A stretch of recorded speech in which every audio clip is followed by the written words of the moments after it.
Welcome to Mystic Realms Recap. Links are in the description below. Please show some love of the author and me.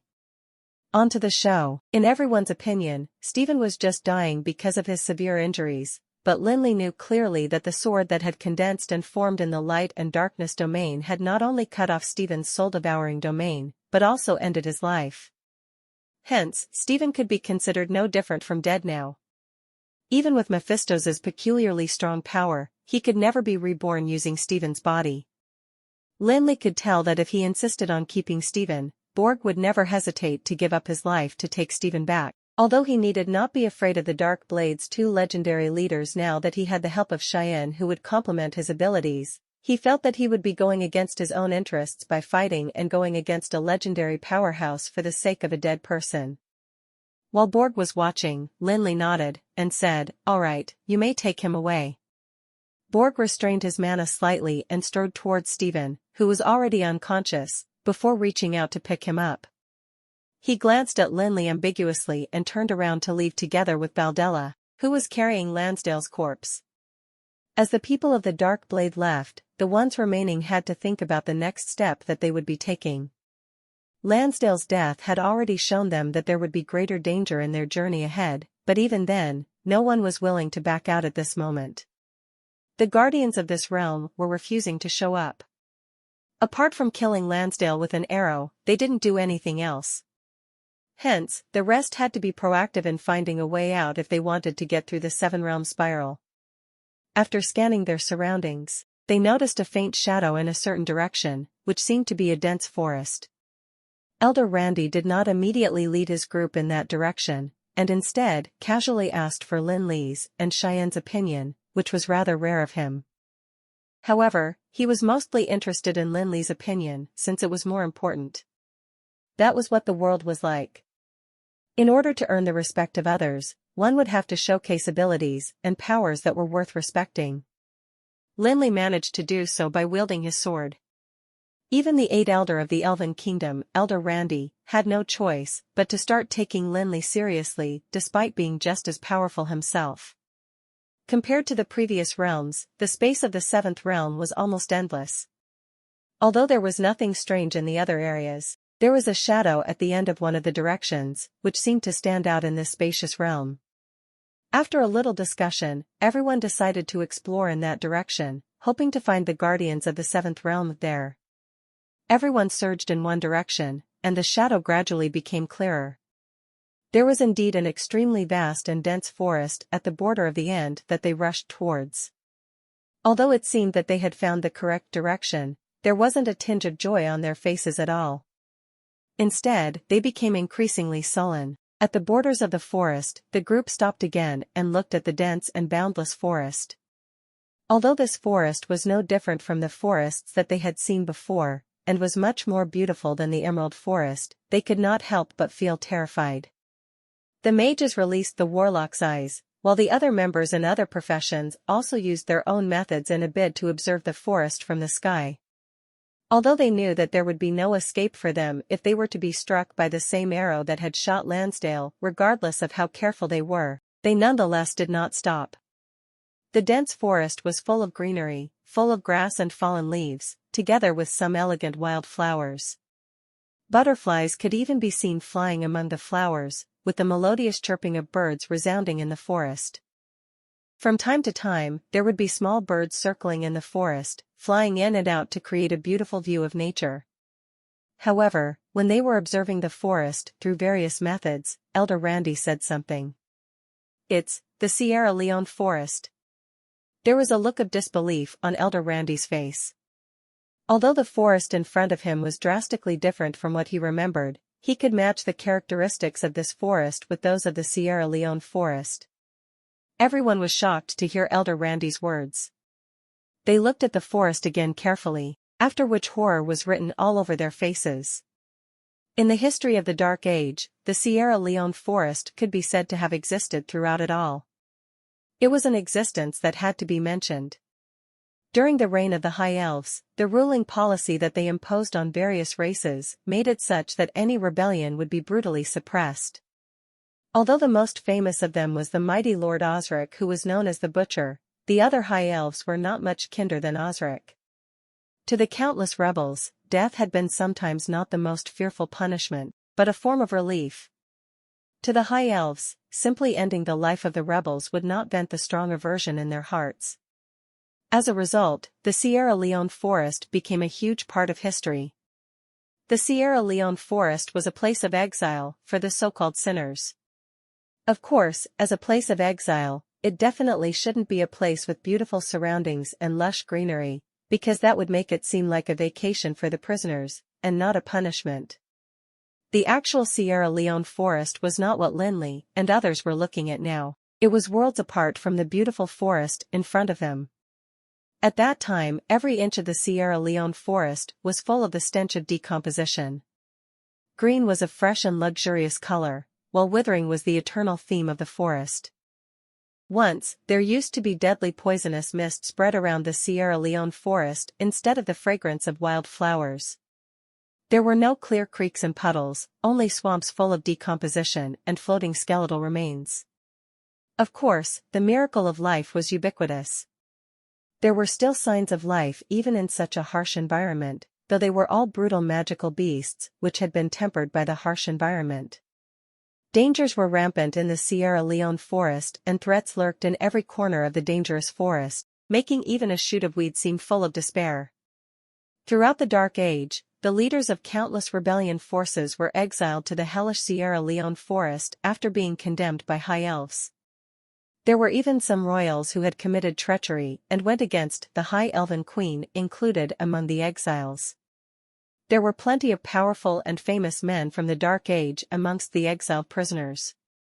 However, none of them managed to walk out of the Sierra Leone forest alive. Even if they did not surrender to the High Elven Queen, they didn't survive for long after being exiled to the Sierra Leone forest, because they would soon go berserk out of despair. Most of the people present had yet to experience the Dark Age, hence, they did not know how truly horrifying the Sierra Leone forest could be. Even Elder Randy had probably never seen it in person. However, in many historical books, there were various descriptions and condemnation of the Sierra Leone forest. After all, plenty of outstanding leaders had been buried there, including countless famous powerhouses. Hence, everyone including Lin Li were no strangers to the Sierra Leone forest. Although the environment of this forest was very different from that of the real Sierra Leone, they could see through the warlock's eyes that there were some significant landforms that were similar to the Sierra Leone forest described in historical data. Without a doubt, it was definitely the once infamous Sierra Leone forest. Everyone fell silent for a while. The fresh and natural beauty in front of them seemed to have turned dull. The last realm of the seven-realm spiral turned out to be the Sierra Leone forest that was used by the high elves to exile prisoners. The dangers within were self-evident. After a moment of silence, Elder Randy asked for Lin Li's opinion. The departure of the Dark Blade left the team with a huge deficit in strength. If the Tower of Dusk and the Manhwa family decided to back out at this juncture, there wouldn't really be a need for the elves to go any further. However, Lin Li had no intention to give up halfway, since he had already made it this far. He definitely had to break through the seven-realm spiral, be it for the sake of the debris of the star's thunderbolt or for the Sky Castle. As for Cheyenne, there was no way for him to leave alone. No one knew if the Dark Blade wouldn't put up another fight along the way. After the death of Lansdale, the power of the Dark Blade had been greatly reduced, but they were still stronger than the Manhwa family. Still, everyone could tell that the Manhwa family was getting closer to the Tower of Dusk. Everything that had just happened made it impossible for the conflict between the Dark Blade and the Tower of Dusk to be resolved. They would probably launch an attack on the Tower of Dusk and the Manhwa family in the future. Instead of facing two opponents, they would probably choose to first kill one when they had the chance to, as would anyone else. Although entering the Sierra Leone forest would bring about unknown dangers, Cheyenne did not want to give the Dark Blade a chance to attack him. Hence, he decided to settle the scores in the future.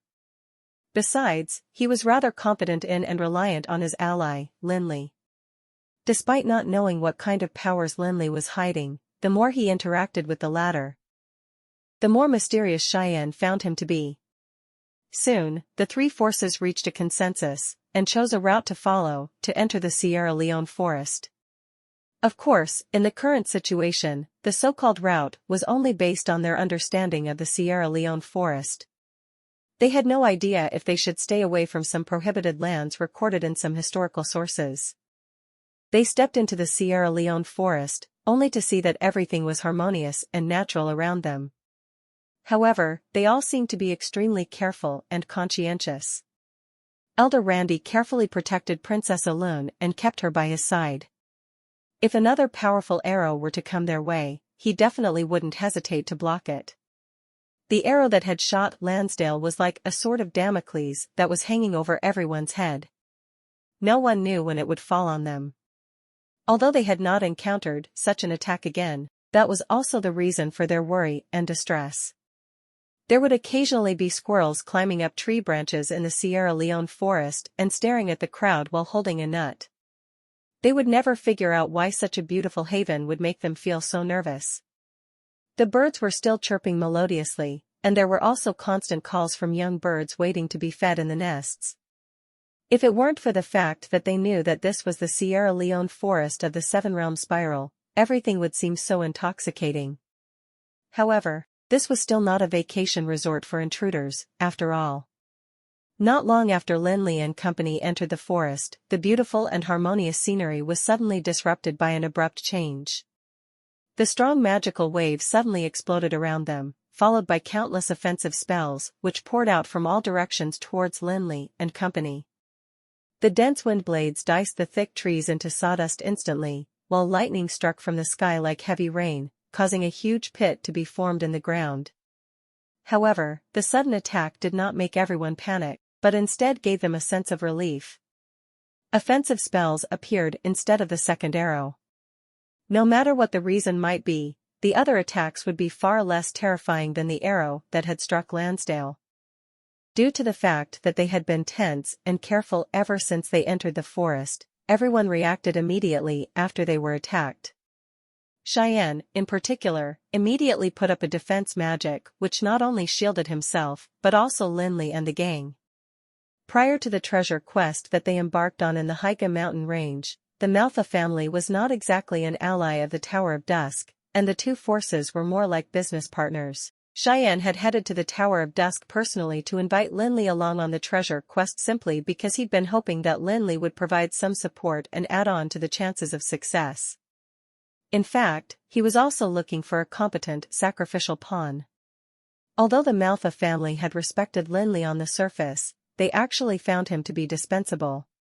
However, Lin Li had not fulfilled Cheyenne's wishes, for he only brought the vampire Norfeller along. The Dark Blade's appearance then left Cheyenne with no other choice but to forego his plans and put an effort to curry favor with Lin Li in order to get closer to him. That was the only way Cheyenne, who had left Aminya City, could manage to stand up to the Dark Blade. It was impossible for Cheyenne not to be disgusted with Lin Li's behavior along the way. If the Dark Blade had not been around, Cheyenne would have definitely berated Lin Li even if he hadn't fallen out with him. Later on, the elves appeared, making it even more necessary for Cheyenne to get closer to his ally, the Tower of Dusk. Right from the start, Cheyenne had been feeling like he had to submit to circumstances. However, the power that Lin Li had shown just now, while destroying the soul-devouring domain with a single blow, made Cheyenne change his mindset greatly. Cheyenne knew that he could not let go of this ally who he once thought was insignificant. He was glad to have established a cooperative relationship with the Tower of Dusk long ago. And that he did not disrespect Lin Li in any way throughout the journey. He then made up his mind to strengthen their alliance. With Cheyenne's qualifications, status, and even age, it would naturally be impossible for him to stoop too low, especially since that was against the interests of the Manhwa family. The so-called alliance was a cooperation between the two parties on an equal basis. Hence, if he were to stoop too low, he wouldn't be an ally but a subordinate of Lin Li. Hence, regardless of whether Lin Li needed it or not, Cheyenne decided to nonetheless express his goodwill through his actions like he had before with Borg and Baldella. Lin Li was well aware of Cheyenne's intentions. After all, the Manhwa family had been thriving in the breezy plains for numerous years. Although the Tower of Dusk was developing at a very fast speed with their own effort, an additional ally like the Manhwa family would only do good and no harm. Hence, he smiled and accepted Cheyenne's goodwill. However, after seeing Lin Li's reaction, Cheyenne began to notice the enemies who had been attacking them appear from the woods. He didn't have time to rejoice at all. After seeing the enemies, Lin Li's heart sank, and the joy within him seemed to have vanished completely. Everyone began to understand why there was only wind and snow magic in the overwhelming offensive spells only after seeing the face of their enemies. It was because the enemies were the extremely rare life forms, the wind elementals. An elemental was not a magical beast, but was an entity, composed entirely of pure magical elements. However, there had never been a clear explanation for the lack of consciousness, and it could only be attributed to the magic of creation. In fact, most legendary mages would have a way of attacking after obtaining their own magical domains. The Angels of Light and Dark, created by Lin Li, were a perfect example. However, elemental bodies that had been created through the magical domain did not have an autonomous consciousness, hence, they couldn't be deemed living beings.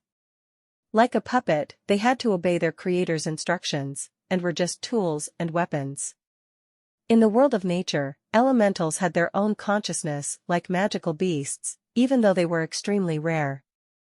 The wind elementals were essentially wind genies, which on the surface looked like fumes of smoke that would condense into a humanoid form. However, their lower bodies were all tornadoes that spun continuously. Although they did not have an actual physical body, they were not to be belittled, because they were composed of the purest wind magical element.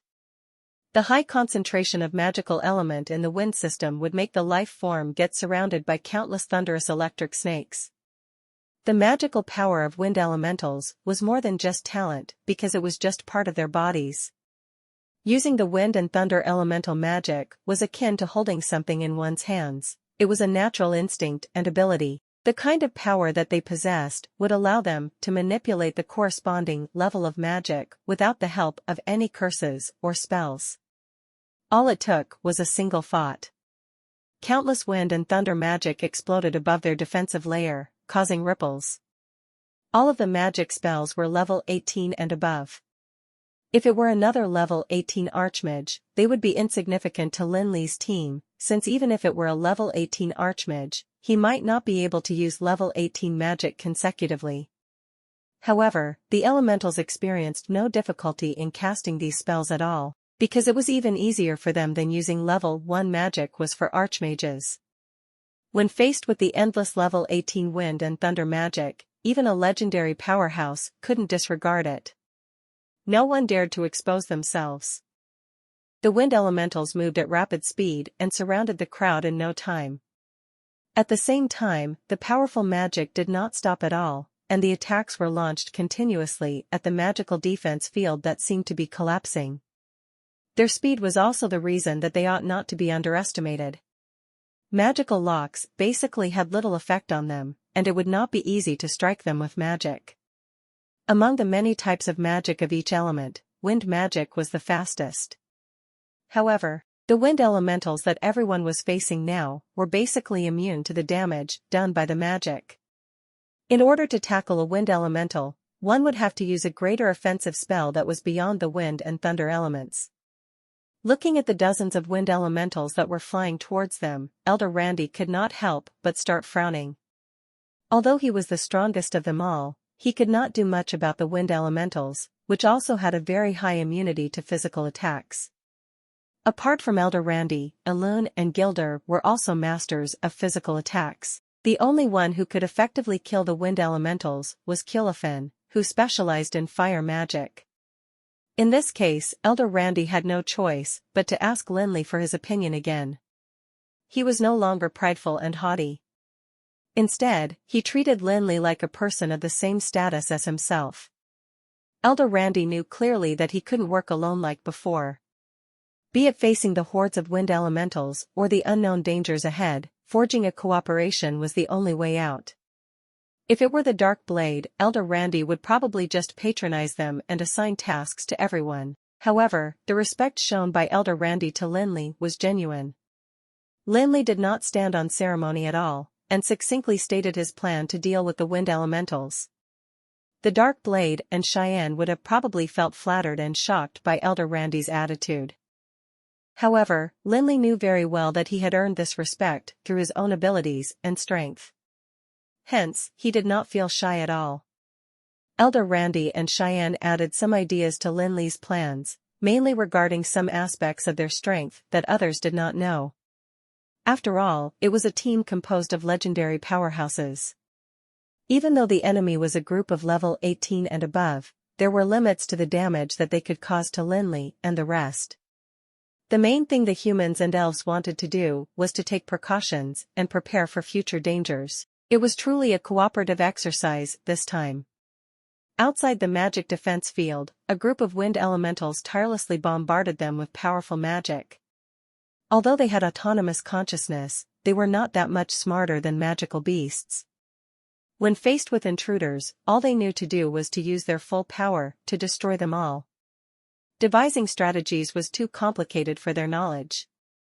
In this battlefield, all the trees had been swept away by all kinds of magic, and had in fact been turned into debris. The lightning and thunder left flames everywhere and destroyed the beautiful scene in the blink of an eye. The dark clouds rolled around in the sky while thunder struck down on their magical defense field. On the ground, a huge wind blade plowed a deep ditch on the ground, blasting everyone from all directions. The magical defense field supported by Cheyenne was suddenly shut down, and the legendary figures began launching attacks again. However, they decided to work together this time instead of attacking individually. They seemed to have become fully integrated, each performing a unique role. Although Elder Randy was the strongest and had a high status amongst the elves, he also had to strictly perform his role.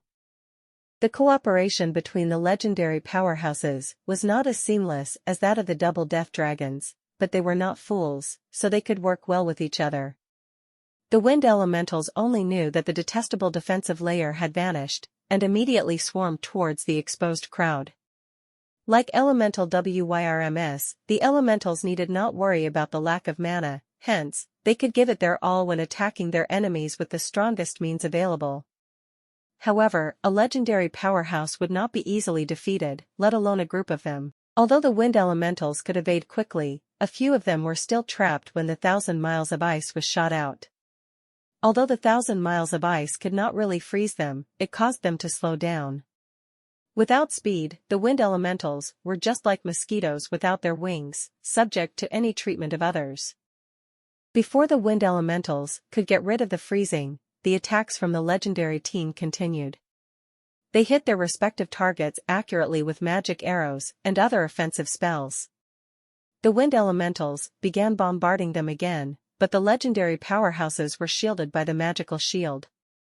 The most important and hardest thing to achieve during cooperation was unreserved trust in one's teammates. It was the kind of trust that ordinary soldiers had in their comrades.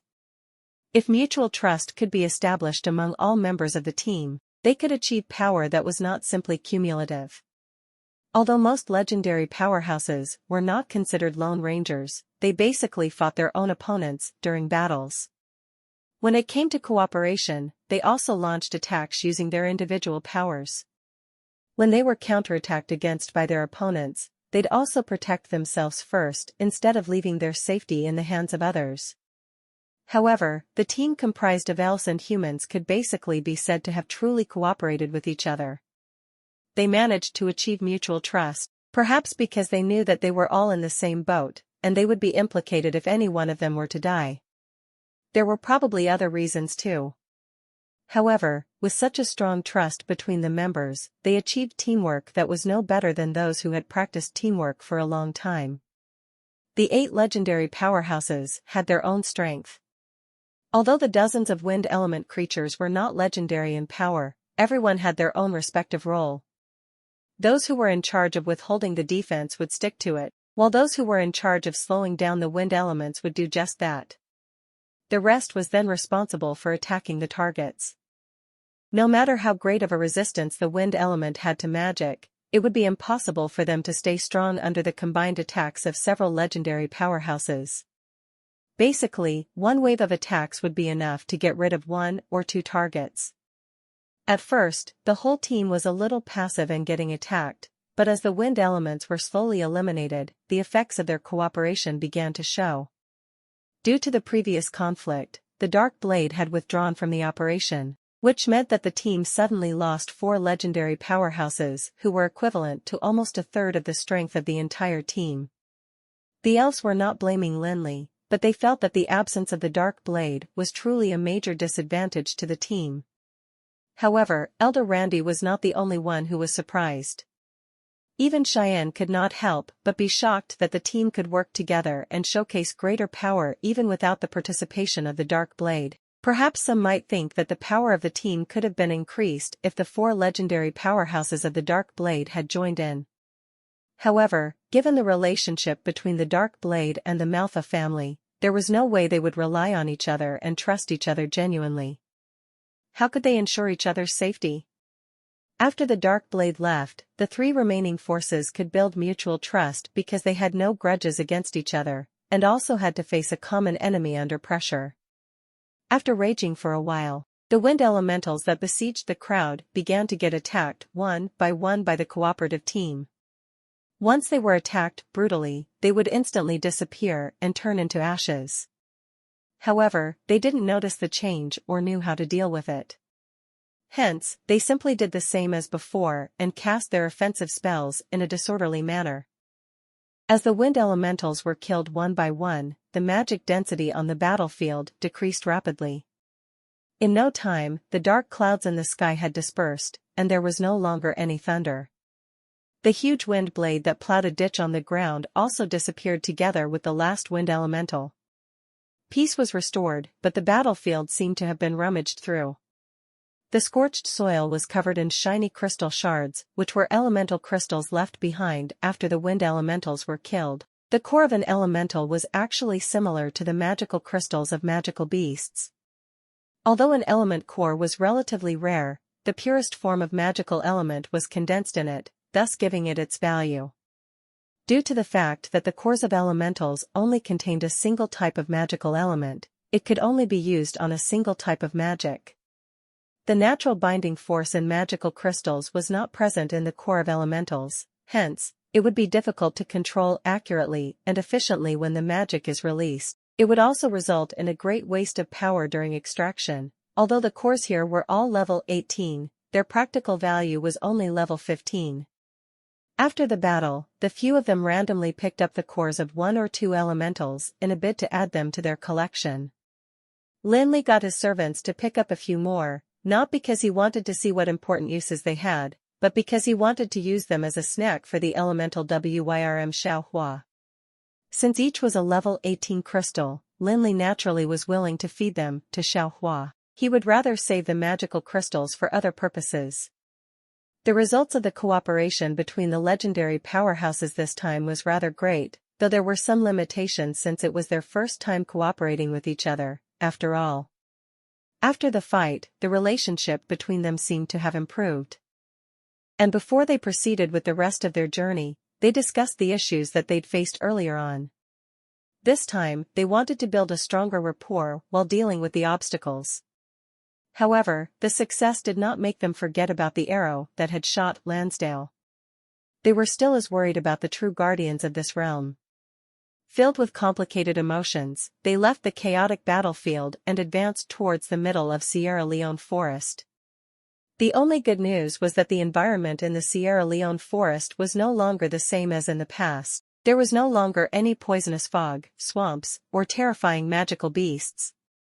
The wind elementals were the only enemy they had encountered so far.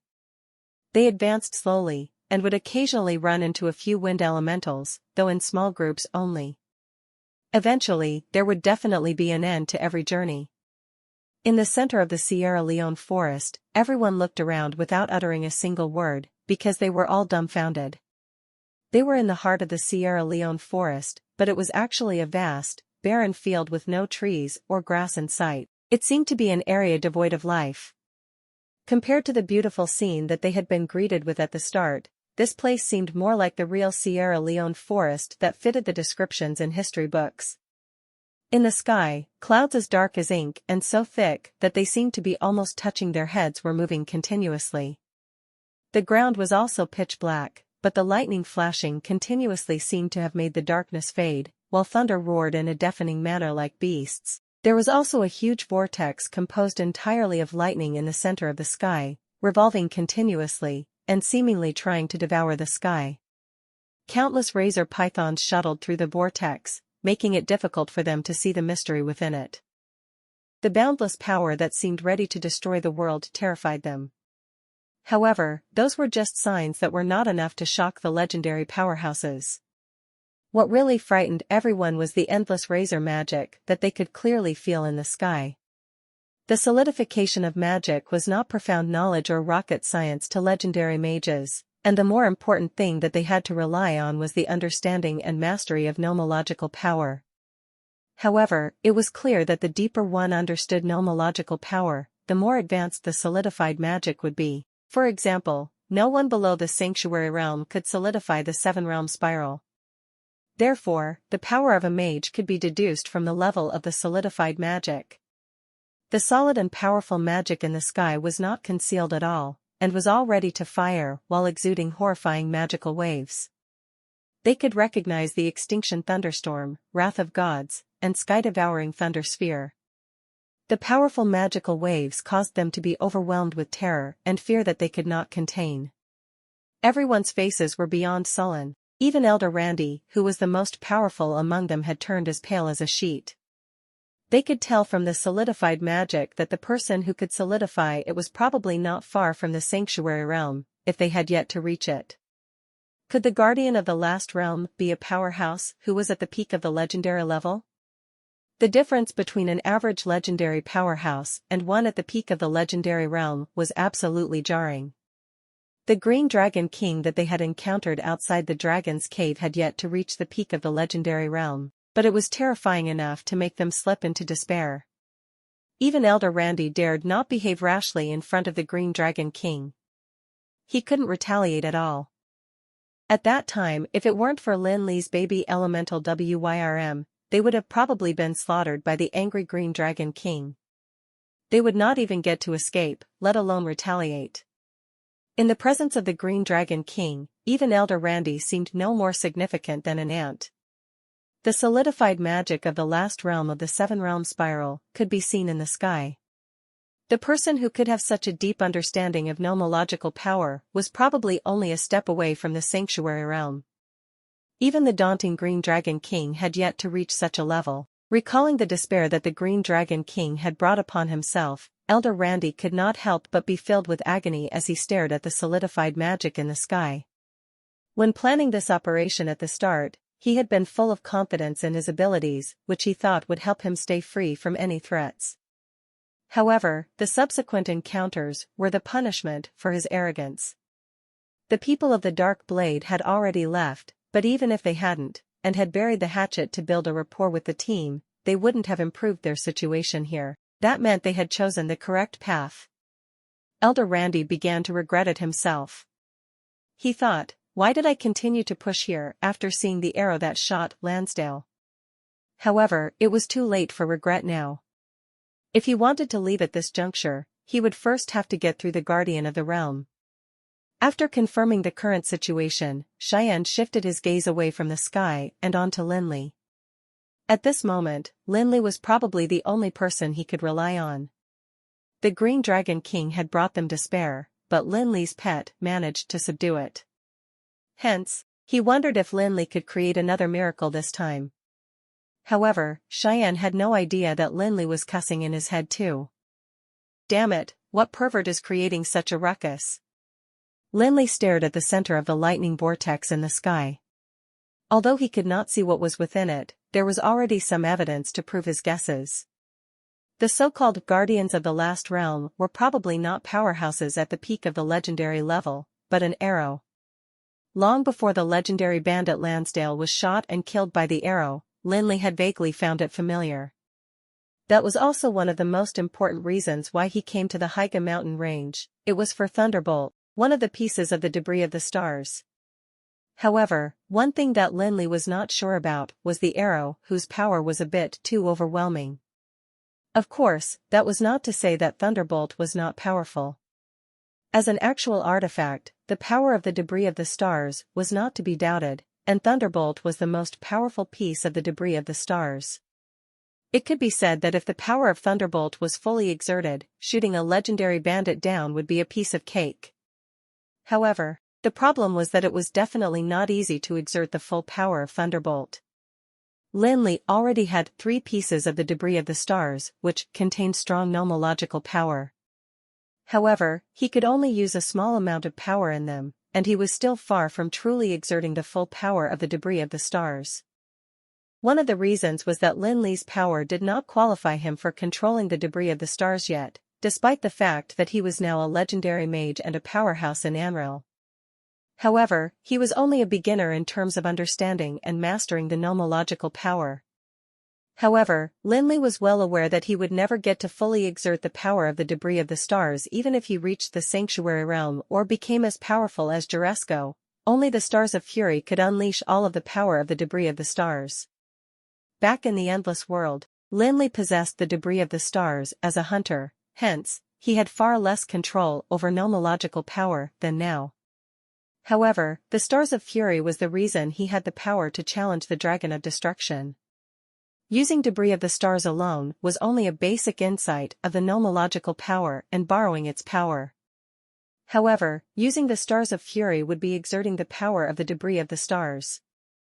Therefore, after seeing the power of that arrow, Lin Li still could not figure out how the power of Thunderbolt had been unleashed even though he could feel its aura. Lansdale was a legendary bandit who had been famous for a long time. Even if someone in the sanctuary realm used Thunderbolt, he might not be able to exert its power to such a high degree. Could someone have mastered the stars of fury? As soon as the idea popped up in Lin Li's head, he refuted it because the power of that arrow had been too weak to prove that. As it was neither very weak nor very powerful, Lin Li felt rather confused, and he still couldn't figure out what was going on. Lin Li could sense the aura of the debris of the stars, Thunderbolt, which seemed to come from the center of the vortex. However, it was obscured by the numerous razor pythons. Lin Li gathered up a portion of mental strength and carefully delved into the vortex in a bid to see if there was anything else in there apart from Thunderbolt. Everyone was taken aback by the sudden changes, but no one thought that they were caused by the forest. They thought that the Guardian had already begun getting impatient. At this moment, the sky seemed to be collapsing as lightning flashed and the thunder roared even louder. The solidified magic that had been activated exuded a strong magical wave which was so bright that it illuminated the sky.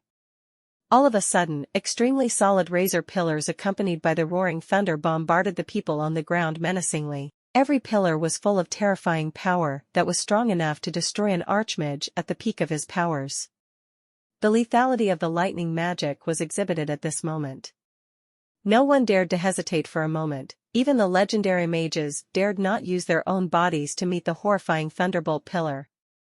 A magical defense field formed in front of everyone vanished. Cheyenne had no choice but to take care of his own safety before looking out for the rest.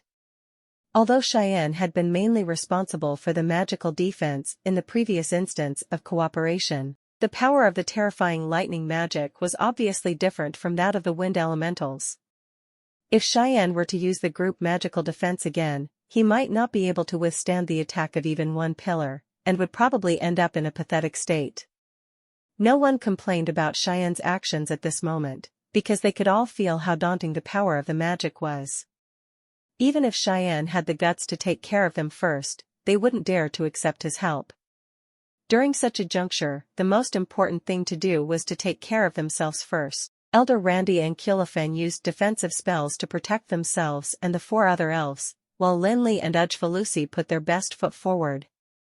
Although Norfeller was already level 21, he wasn't good at defensive spells.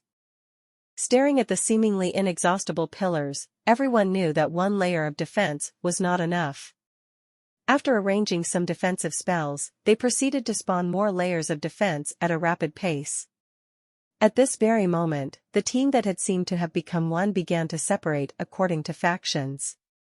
In terms of power, the Tower of Dusk led by Lin Li seemed to be in a tougher position than the rest.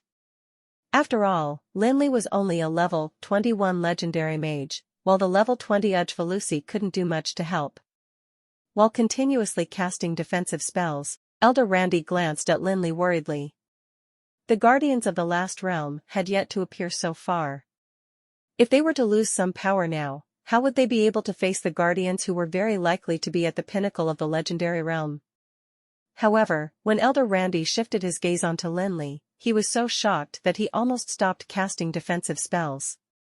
Previously, he had already thought greatly of Lin Li's abilities, but Lin Li's current performance was beyond his expectations. Elder Randy and Qilifen worked together to instantly deploy more than 10 layers of defense, which was already the limit of their speed. However, Lin Li had managed to put up nearly 20 defensive layers all by himself. Besides, there were already 30 layers of defense around the Tower of Dusk's team even before Elder Randy could blink. What an impressive, intimidating speed. It was almost instantaneous. Elder Randy began to imagine what it would be like if he were to apply that speed when casting offensive spells, and could not help but be horrified. They had never seen a level 21 mage with abilities like Lin Li's.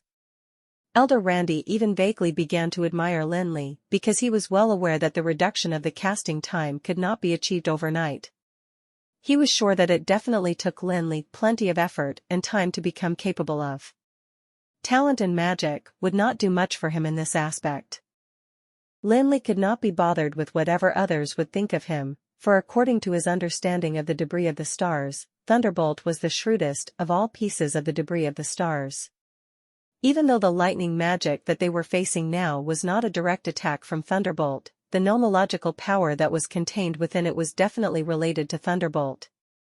The nearly infinite lightning magic was shot instantly, and even the defensive spells that the legendary mages had cast could not withstand it. The deafening roar of thunder was like a hammer that continuously shattered the fragile defensive spells. Elder Randy suddenly couldn't care less about Lin Li, and instead focused all of his attention on casting defensive spells continuously, only to barely catch up with the speed of destruction. However, that did not mean that they were already safe. The solidified magic in the sky was continuously activated. The numerous pillars were only the beginning. There was already a golden sun in the sky which appeared out of nowhere. It seemed just like a succulent fruit produced by the sky. However, everyone who saw the wonderful scene did not seem to appreciate it at all. Instead, their hearts grew even heavier. Even if they were not legendary mages, they could still sense the horrifying mana within the golden sphere, which had definitely reached the legendary level. The mages were no strangers to the golden sphere in the sky, either.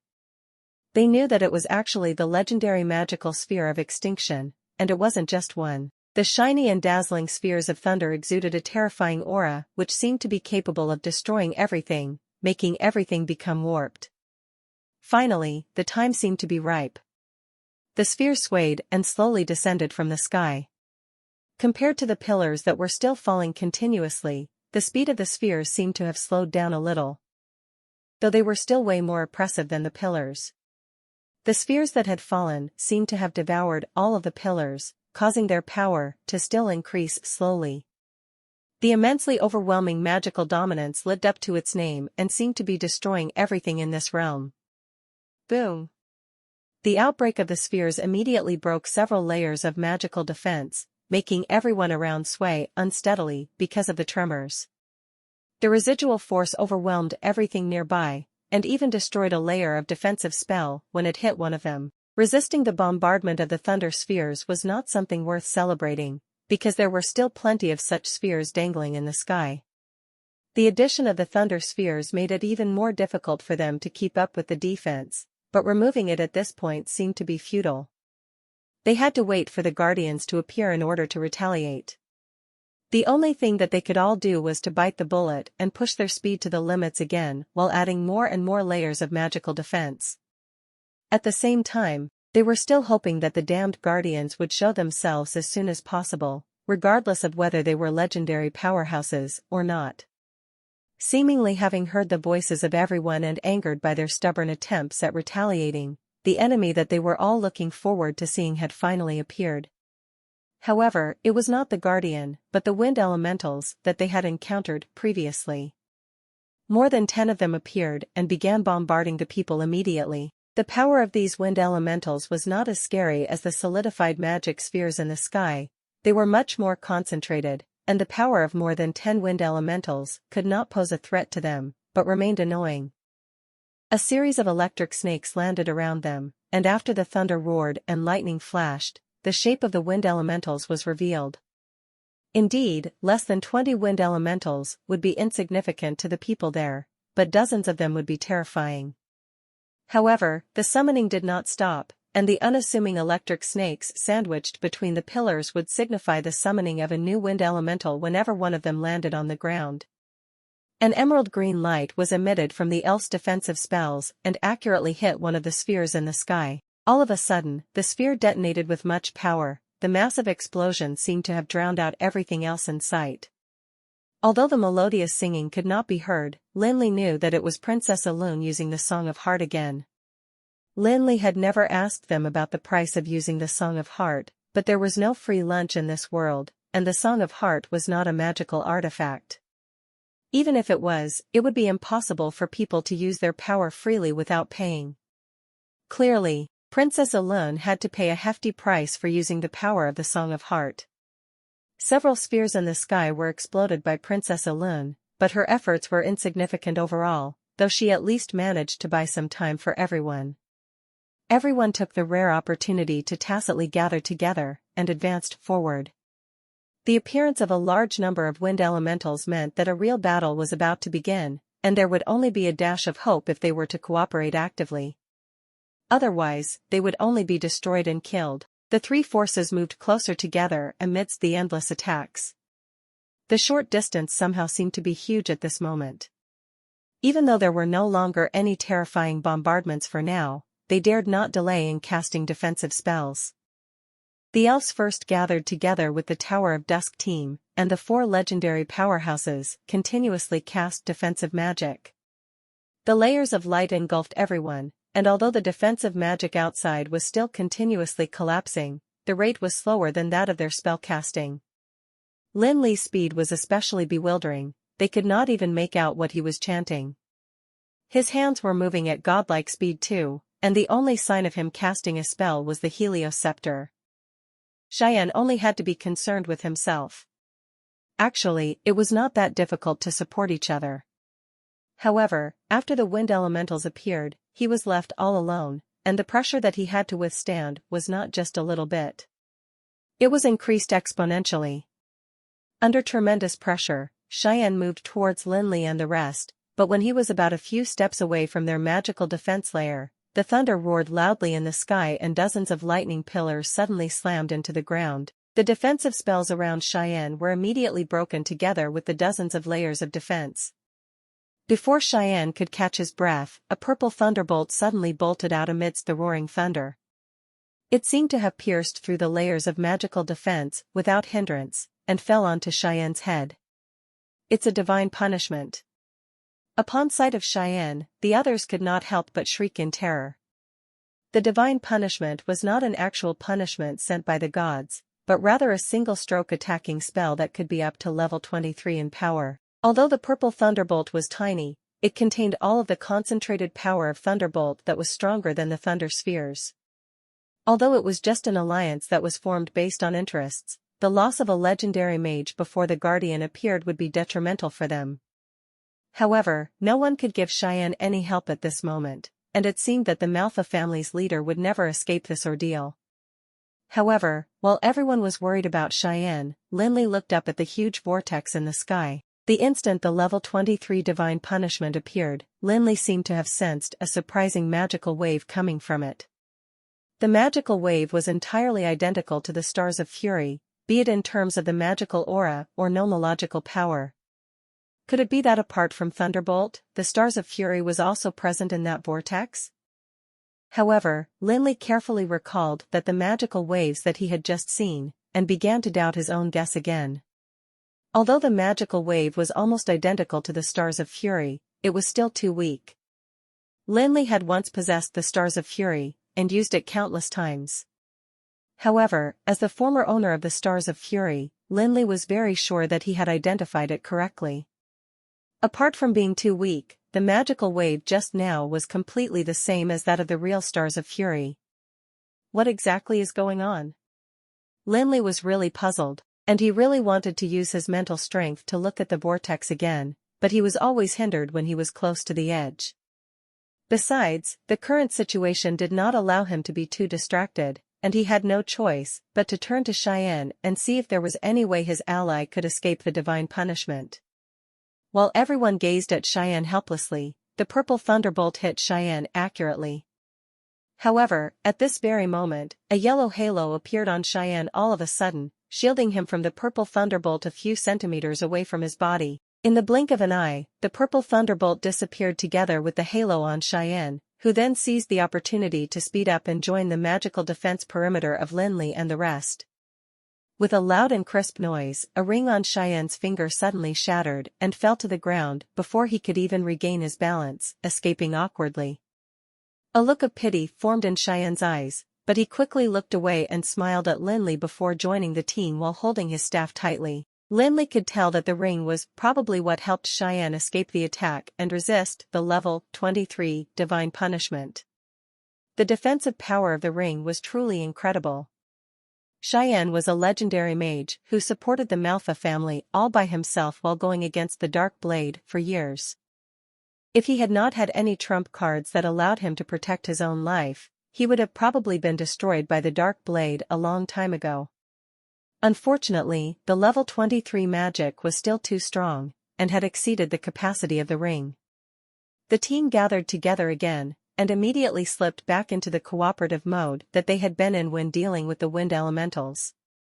Each of them performed their respective duties, except they mainly focused their energy on defense this time. In the face of the countless formidable spells and the level 23 divine punishment, Cheyenne could not afford to protect the rest at all. After Cheyenne joined in, Lin Li and Elder Randy continued to cast defensive spells, while the 3 remaining elves and 2 undead creatures dealt with the wind elementals. If there were only a dozen wind elementals, they would barely pose a threat to the legendary powerhouses. Although everyone exhausted all their energy on continuously casting defensive spells to resist the powerful offensive spells, it was not a problem for the rest to destroy the wind elementals, since they were all legendary powerhouses. However, what would happen if there were dozens of wind elementals? Each wind elemental reached level 18 and had great immunity to magical and physical attacks. That was not comparable to killing a level 18 archmage. All it took to kill a level 18 archmage was one legendary powerhouse. However, in order to defeat a level 18 wind elemental with a single attack, one legendary powerhouse might not be enough. The combination of 2 or 3 legendary powerhouses could indeed kill the wind elementals quickly, but that speed seemed to be a little too slow for dispatching dozens of wind elementals. In fact, it didn't matter if they slowed down, since the defensive spells that Lin Li, Cheyenne, and Elder Randy had continuously put up were not broken easily, unless all the divine punishments were overpowering. What was really terrible was that there were dozens of wind elementals, and the summoning still did not end. The rate of destruction of the wind elementals was far behind that of the summoning. Only a few minutes had passed, and the team had already killed more than 10 wind elementals. However, the number of surrounding wind elementals had not only decreased, but also reached the order of hundreds. How the heck are we supposed to continue this battle? Even the necromancer's tide of death wasn't this abnormally overpowering. The wind elementals were all level 18, and the strong wind magic continuously bombarded the defensive spells. Faced with the hundreds of wind elementals, there was no way to resolve the matter even if Lin Li and Elder Randy could free up some time. Lin Li and the others who were responsible for putting up the defensive layers continued to supplement the defensive layers, while the rest was a little helpless. Should they continue to attack the wind elementals? That would be useless, because now there were hundreds of wind elementals that would take a long time to kill. However, death would be the only way out if they did not kill the wind elementals. No matter how powerful the legendary powerhouses were, it was impossible to endure such an endless fight. The layers of defense would ultimately be broken. In the sky, the pillars of lightning continued to fall endlessly. The spheres also fell down one by one, and every one that hit their heads could blast off several layers of magical defense. As for the level 23 divine punishment, everyone would be shocked each time it appeared. Their defeat was already set in stone. Facing the endless bombardment of magic and the wind elementals surrounding them menacingly made them feel hopeless about escaping. The team were just lingering and waiting for Lin Li and others to run out of magic. Once they were no longer able to support the defense, it would be the end of the team. Kilofen had already rejoined the casting of defensive spells, leaving the 2 elves and 2 undead creatures behind to attack the wind elementals, which were hard to deal with. An emerald arrow was put on the bowstring, and Princess Alun slowly pulled the Song of Heart while aiming it at the spheres that were falling from the sky. However, she was soon stopped by Gilder. It was not that Gilder had any weird intentions, but rather that everything they did would seem to be redundant. Since they already knew what the outcome would be, they felt that there would be no point in wasting their energy. Norfeller and Ujfalusi were still attacking the wind elementals outside, but with their power, it would be difficult to deal a fatal blow to the wind elementals. It was not that they were too weak. Well, they were a level 21 vampire and a level 22 lich, respectively. Who would dare call them weak? However, their opponents were the wind elementals. Although Norfeller was fast, he wasn't faster than the speed of lightning. Death would be the only thing that awaited him if he were to leave the range of magic defense. As a lich, Ujfalusi was a master of toxic necromagic, but the wind elementals were not afraid of toxins at all. As soon as the summoned undead creatures appeared, they were instantly destroyed by the lightning magic. They did not help at all. In this situation, no one could think of a way to resolve the crisis, and the future seemed much bleaker compared even to the time when they'd faced the Green Dragon King. Until now, the mysterious guardians had yet to appear, but they had lost all hope of escaping. It was no wonder that the guardians had been slow to show up. If they couldn't even pass this stage, they wouldn't be qualified to meet the powerhouses at the peak of the legendary level. Everyone was in despair. The only thing they could do was wait for death. Elder Randy glanced at Lin Li, but soon turned away to look at Princess Alun. Miracles were miracles because they rarely happened. Hence, how could there be another miracle so soon after the first one happened? The answer was obvious. Elder Randy wouldn't regret dying for the sake of finding the artifacts of the elves. His only regret would be bringing Princess Alun to despair. As early as Princess Alun had gotten infected with Viper's poison, he should have withdrawn from the operation together with her, but he had not done so. When encountering the Green Dragon King, he should have also thought of letting her withdraw, but he still hadn't done that. He wanted Princess Alun to have the glory of finding the relic, but he had clearly overestimated his own abilities. The elves had probably never felt so desperate and hopeless before in their long lives. Even when they faced the coalition forces of various races which had almost destroyed them, none of them were in such despair. However, Elder Randy had not expected to feel hopeless twice in such a short time. The power that he used to be proud of was now rendered useless, and they did not know what else could be done other than to cast defensive spells. The lightning flashed across the sky, while the numerous razor pythons and pillars of lighting persisted on. The golden dazzling spheres slowly fell from the air, and the aura of destruction was overwhelming. The hundreds of wind elementals surrounded everyone, while the wind and thunder elements surged wave after wave. Their efforts to keep up the casting of the defensive spells seemed to be futile, and they had no idea when they would be defeated. Although Lin Li seemed to be calm on the surface and was maintaining high-speed casting, he was actually extremely anxious as well. Faced with the endless magic bombardment, the speed of the destruction of defensive layers had exceeded that of replenishment. At this rate, it was only a matter of time before the defense was rendered useless. By then, no one would be able to escape. However, they had to at least find out what their enemies were if they wanted to find a way to get out of the crisis. Only then could they find a weakness to tackle. It was similar to when they'd faced a dead end during the battle with the Green Dragon King.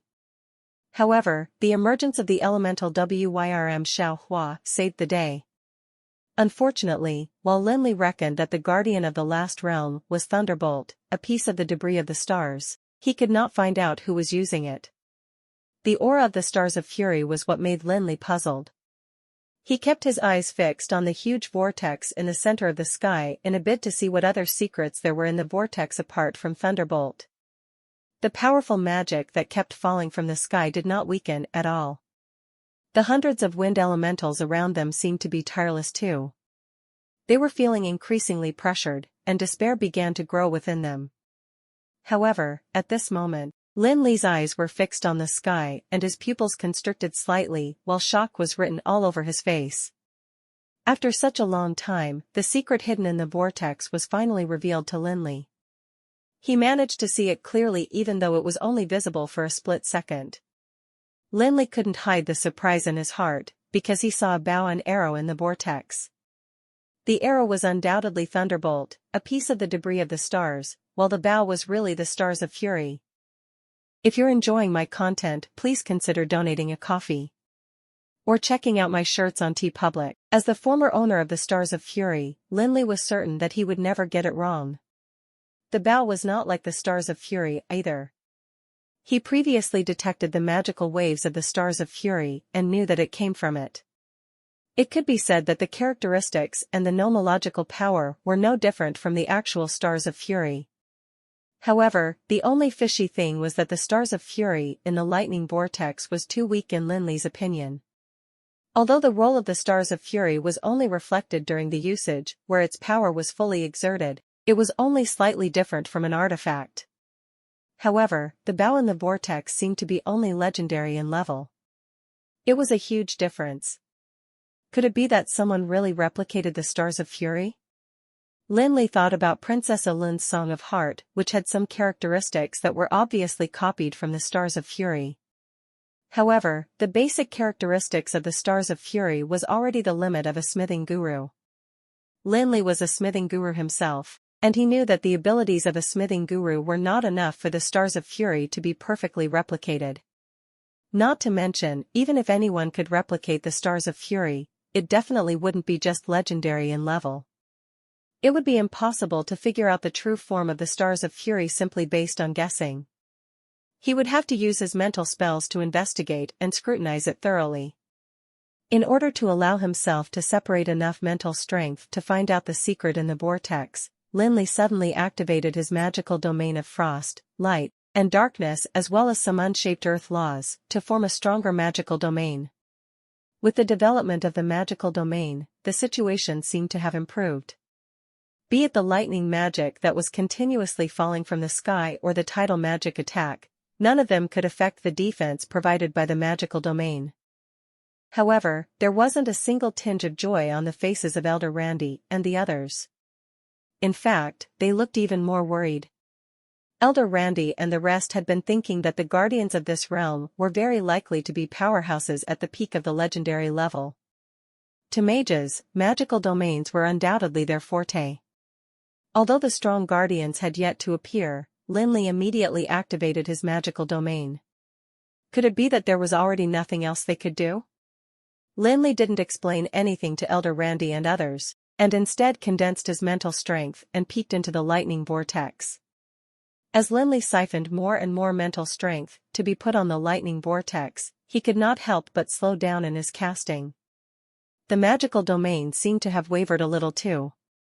However, it gave Elder Randy and the rest a great shock because they thought that the young mage Lin Li was no longer capable of sustaining it.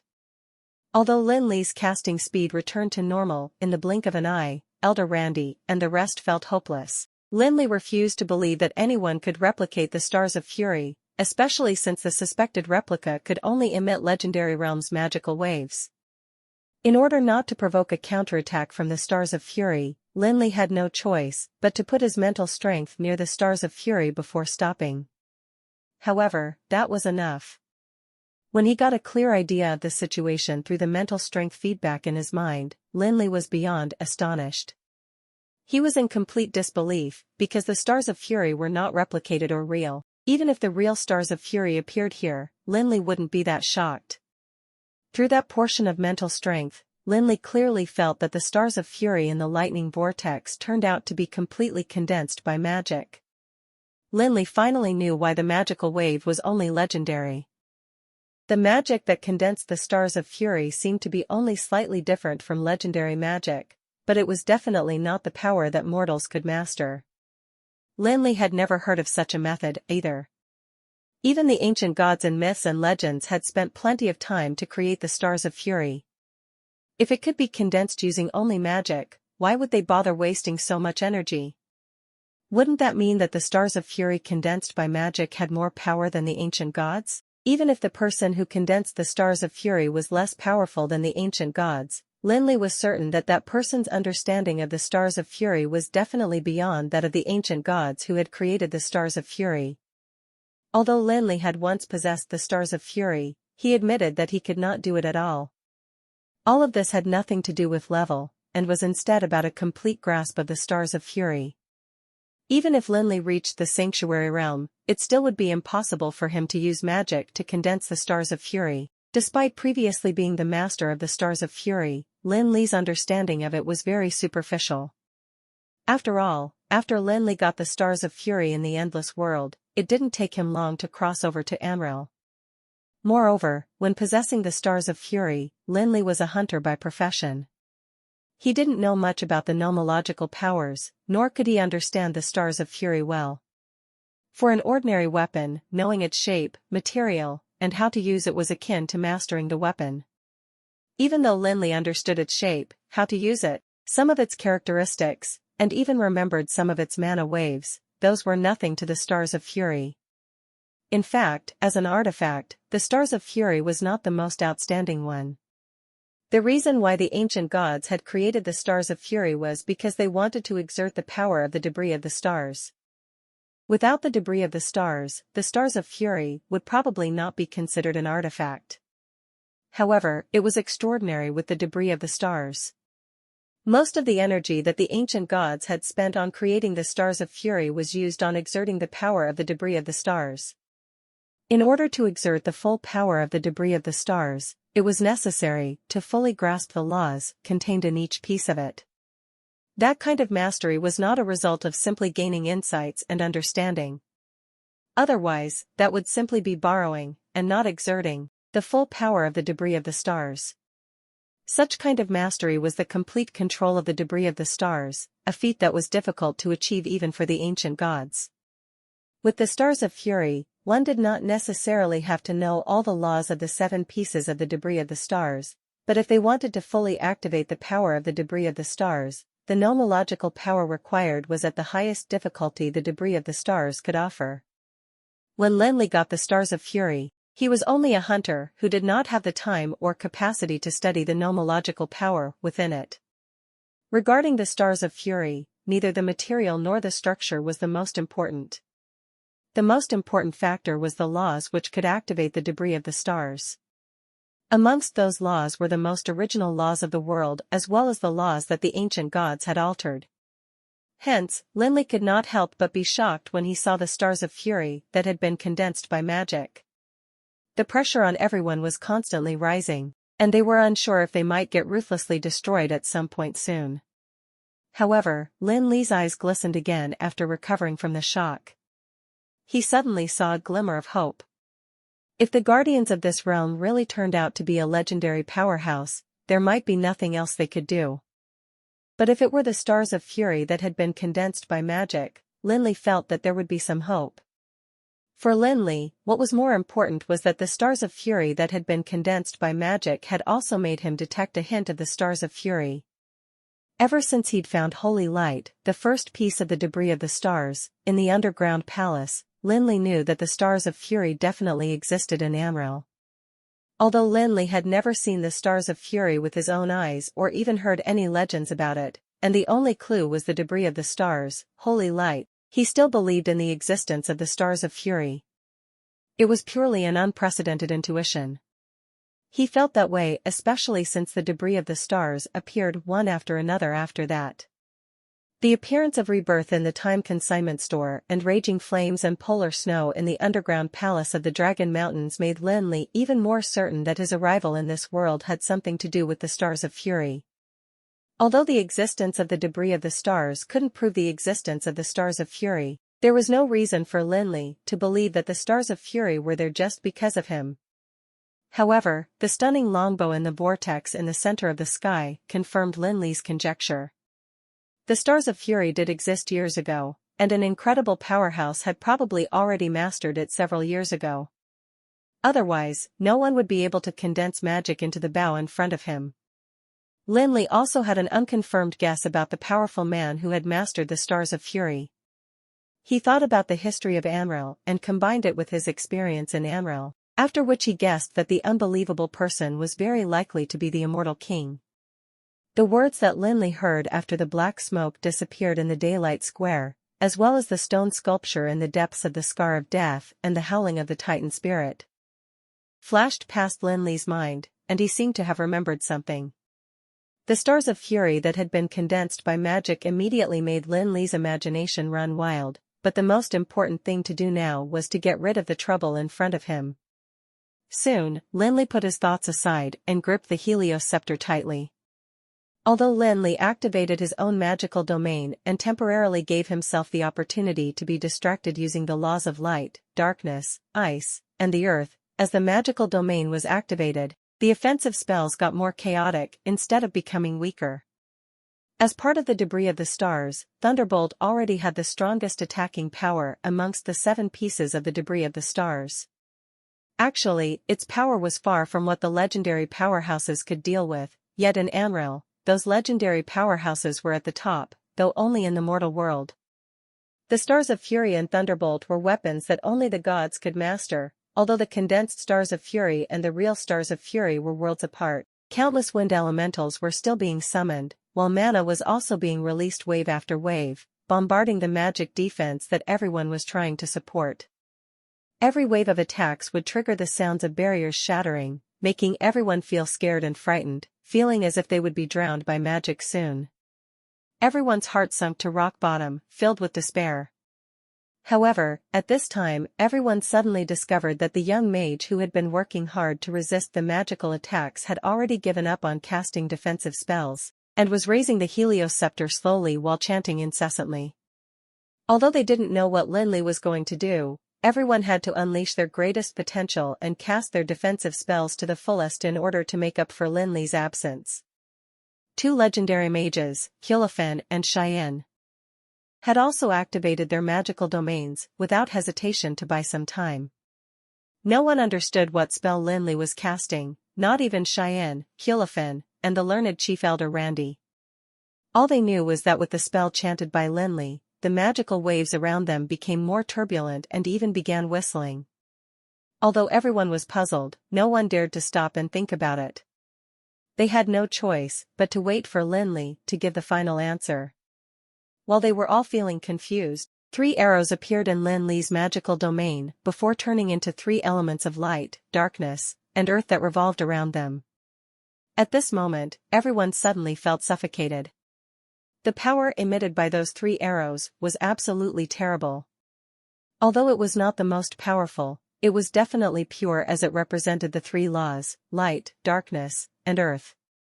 Such purity had already exceeded the limit that human beings could perceive and control. Even a sanctuary master might not be able to detect such a pure nomological power. What was harder for them to understand was the fact that the young mage Lin Li's magical domain had also collapsed as the 3 arrows flew out. First, it was the light domain, followed by the darkness domain, which appeared together with the arrow of the nomological power. The magical domain had become a complete world of ice.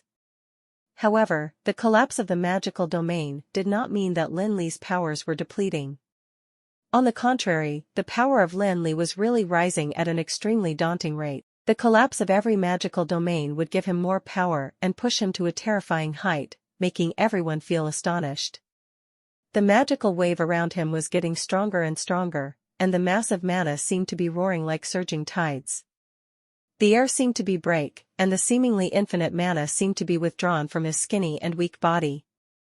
Facing this daunting scene, even Cheyenne, who claimed that he had a good understanding of Lin Li, had no choice but to admit that he had underestimated the young mage Lin Li, who was in his early 20s again. The formidable power was worlds apart from the previous one, and Cheyenne no longer knew what Lin Li's limit was. The strong mana around Lin Li seemed to be stirring up like a hurricane. It didn't seem like what a young mage who had just stepped into the legendary realm would possess. Even Elder Randy, who had already broken through to the legendary realm during the Dark Age and was now already a level 23 legendary powerhouse, had no choice but to swallow his pride when faced with such a terrifying power, for the strong mana scared him more than the Green Dragon King did. The mana was probably already nearing the sanctuary realm. The most shocking thing was that the horrifyingly powerful force was controlled by Lin Li, who did not seem to lose control of it at all, right from the start. They were all legendary powerhouses here, hence, they naturally knew that it meant that Lin Li's mental strength was already near the sanctuary realm, and he would definitely break through to the sanctuary realm once he accumulated enough mana and mastered enough nomological power. He would then become the subject of envy and awe. Not to mention, he was only in his 20s. Seeing the power that Lin Li was exhibiting, everyone could not help but be overwhelmed by a complicated feeling, and they even temporarily forgot about the dangerous situation that they were currently in. A legendary powerhouse in his 20s was definitely considered a prodigy in Amril, but a 20-something-year-old powerhouse of the sanctuary realm was unprecedented. Those who had not confirmed it themselves would simply call it a crazy and absurd idea. However, no one was willing to question anything now, and they had all seemed to stop thinking. Everything in front of them was a huge stimulation that was beyond what they could comprehend. Everyone stared at Lin Li in bewilderment and watched as his magical domains collapsed, together with the launching of the 3 arrows, while Lin Li whipped out a stringless crossbow from his ring of endless storm. Lin Li's crossbow was very delicate and small, almost only the size of his palm. However, that did not mean that it was simple, because there was a complicated mageweth inscribed on it that everyone else could not decipher. The only thing they could recognize was the terrifying power contained within the mageweth. However, apart from the mageweth, the material used to create the crossbow was also confusing for them because they could only recognize it to be a metal that they could not identify even after racking their brains.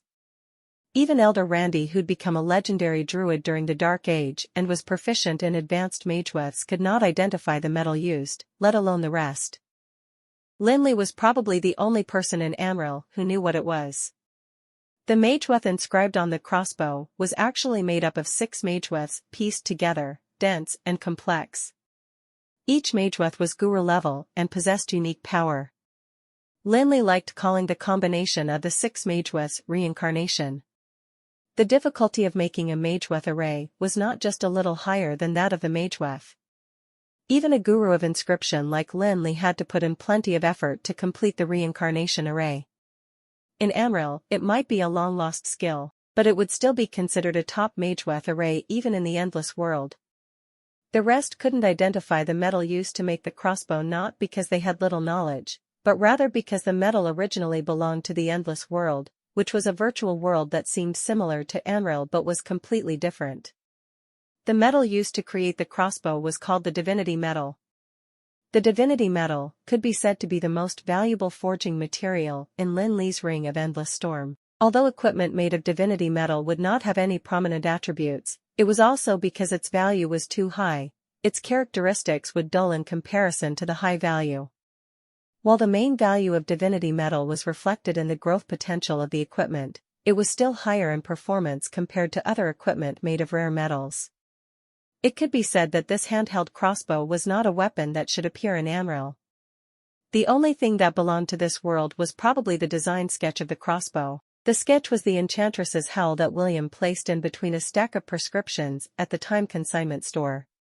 Of course, in the opinion of Lin Li, who was a smithing guru, the enchantress's howl design sketch still had room for improvement.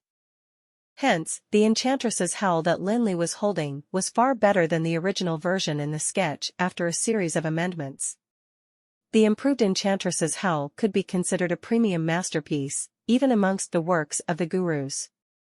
Everyone watched while Lin Li chanted the long spell. As the 3 magical domains collapsed one by one, he slowly put down the Helios scepter and composedly retrieved a string from the ring of endless storm, which he carefully placed on his crossbow. However, with the emergence of the string, everyone who had almost stopped thinking suddenly gasped in unison. Although they could not recognize the metal of the crossbow or decipher the mageweth on it, they were still learned and knowledgeable people. Even Cheyenne, who was the weakest of all and the previous patriarch of the Manhwa family, had personally explored Amril. What more Elder Randy, who had seen the prosperity and civilization brought about by the High Elves. Indeed, they could not recognize the 6 mageweths or the metal that was used to make the crossbow, but that was not because they lacked knowledge. The mageweth array itself was not a field that ordinary inscribers could delve into, let alone the reincarnation array that was at the top of the pyramid of mageweth arrays. It was not their fault for failing to know about the divinity metal, because it did not belong to Amril in the first place. Even if they were knowledgeable, there was no way they could get to know about it. However, they began to find Lin Li's crossbow a little familiar. The dragon tendon, Cheyenne said with shock all over his face.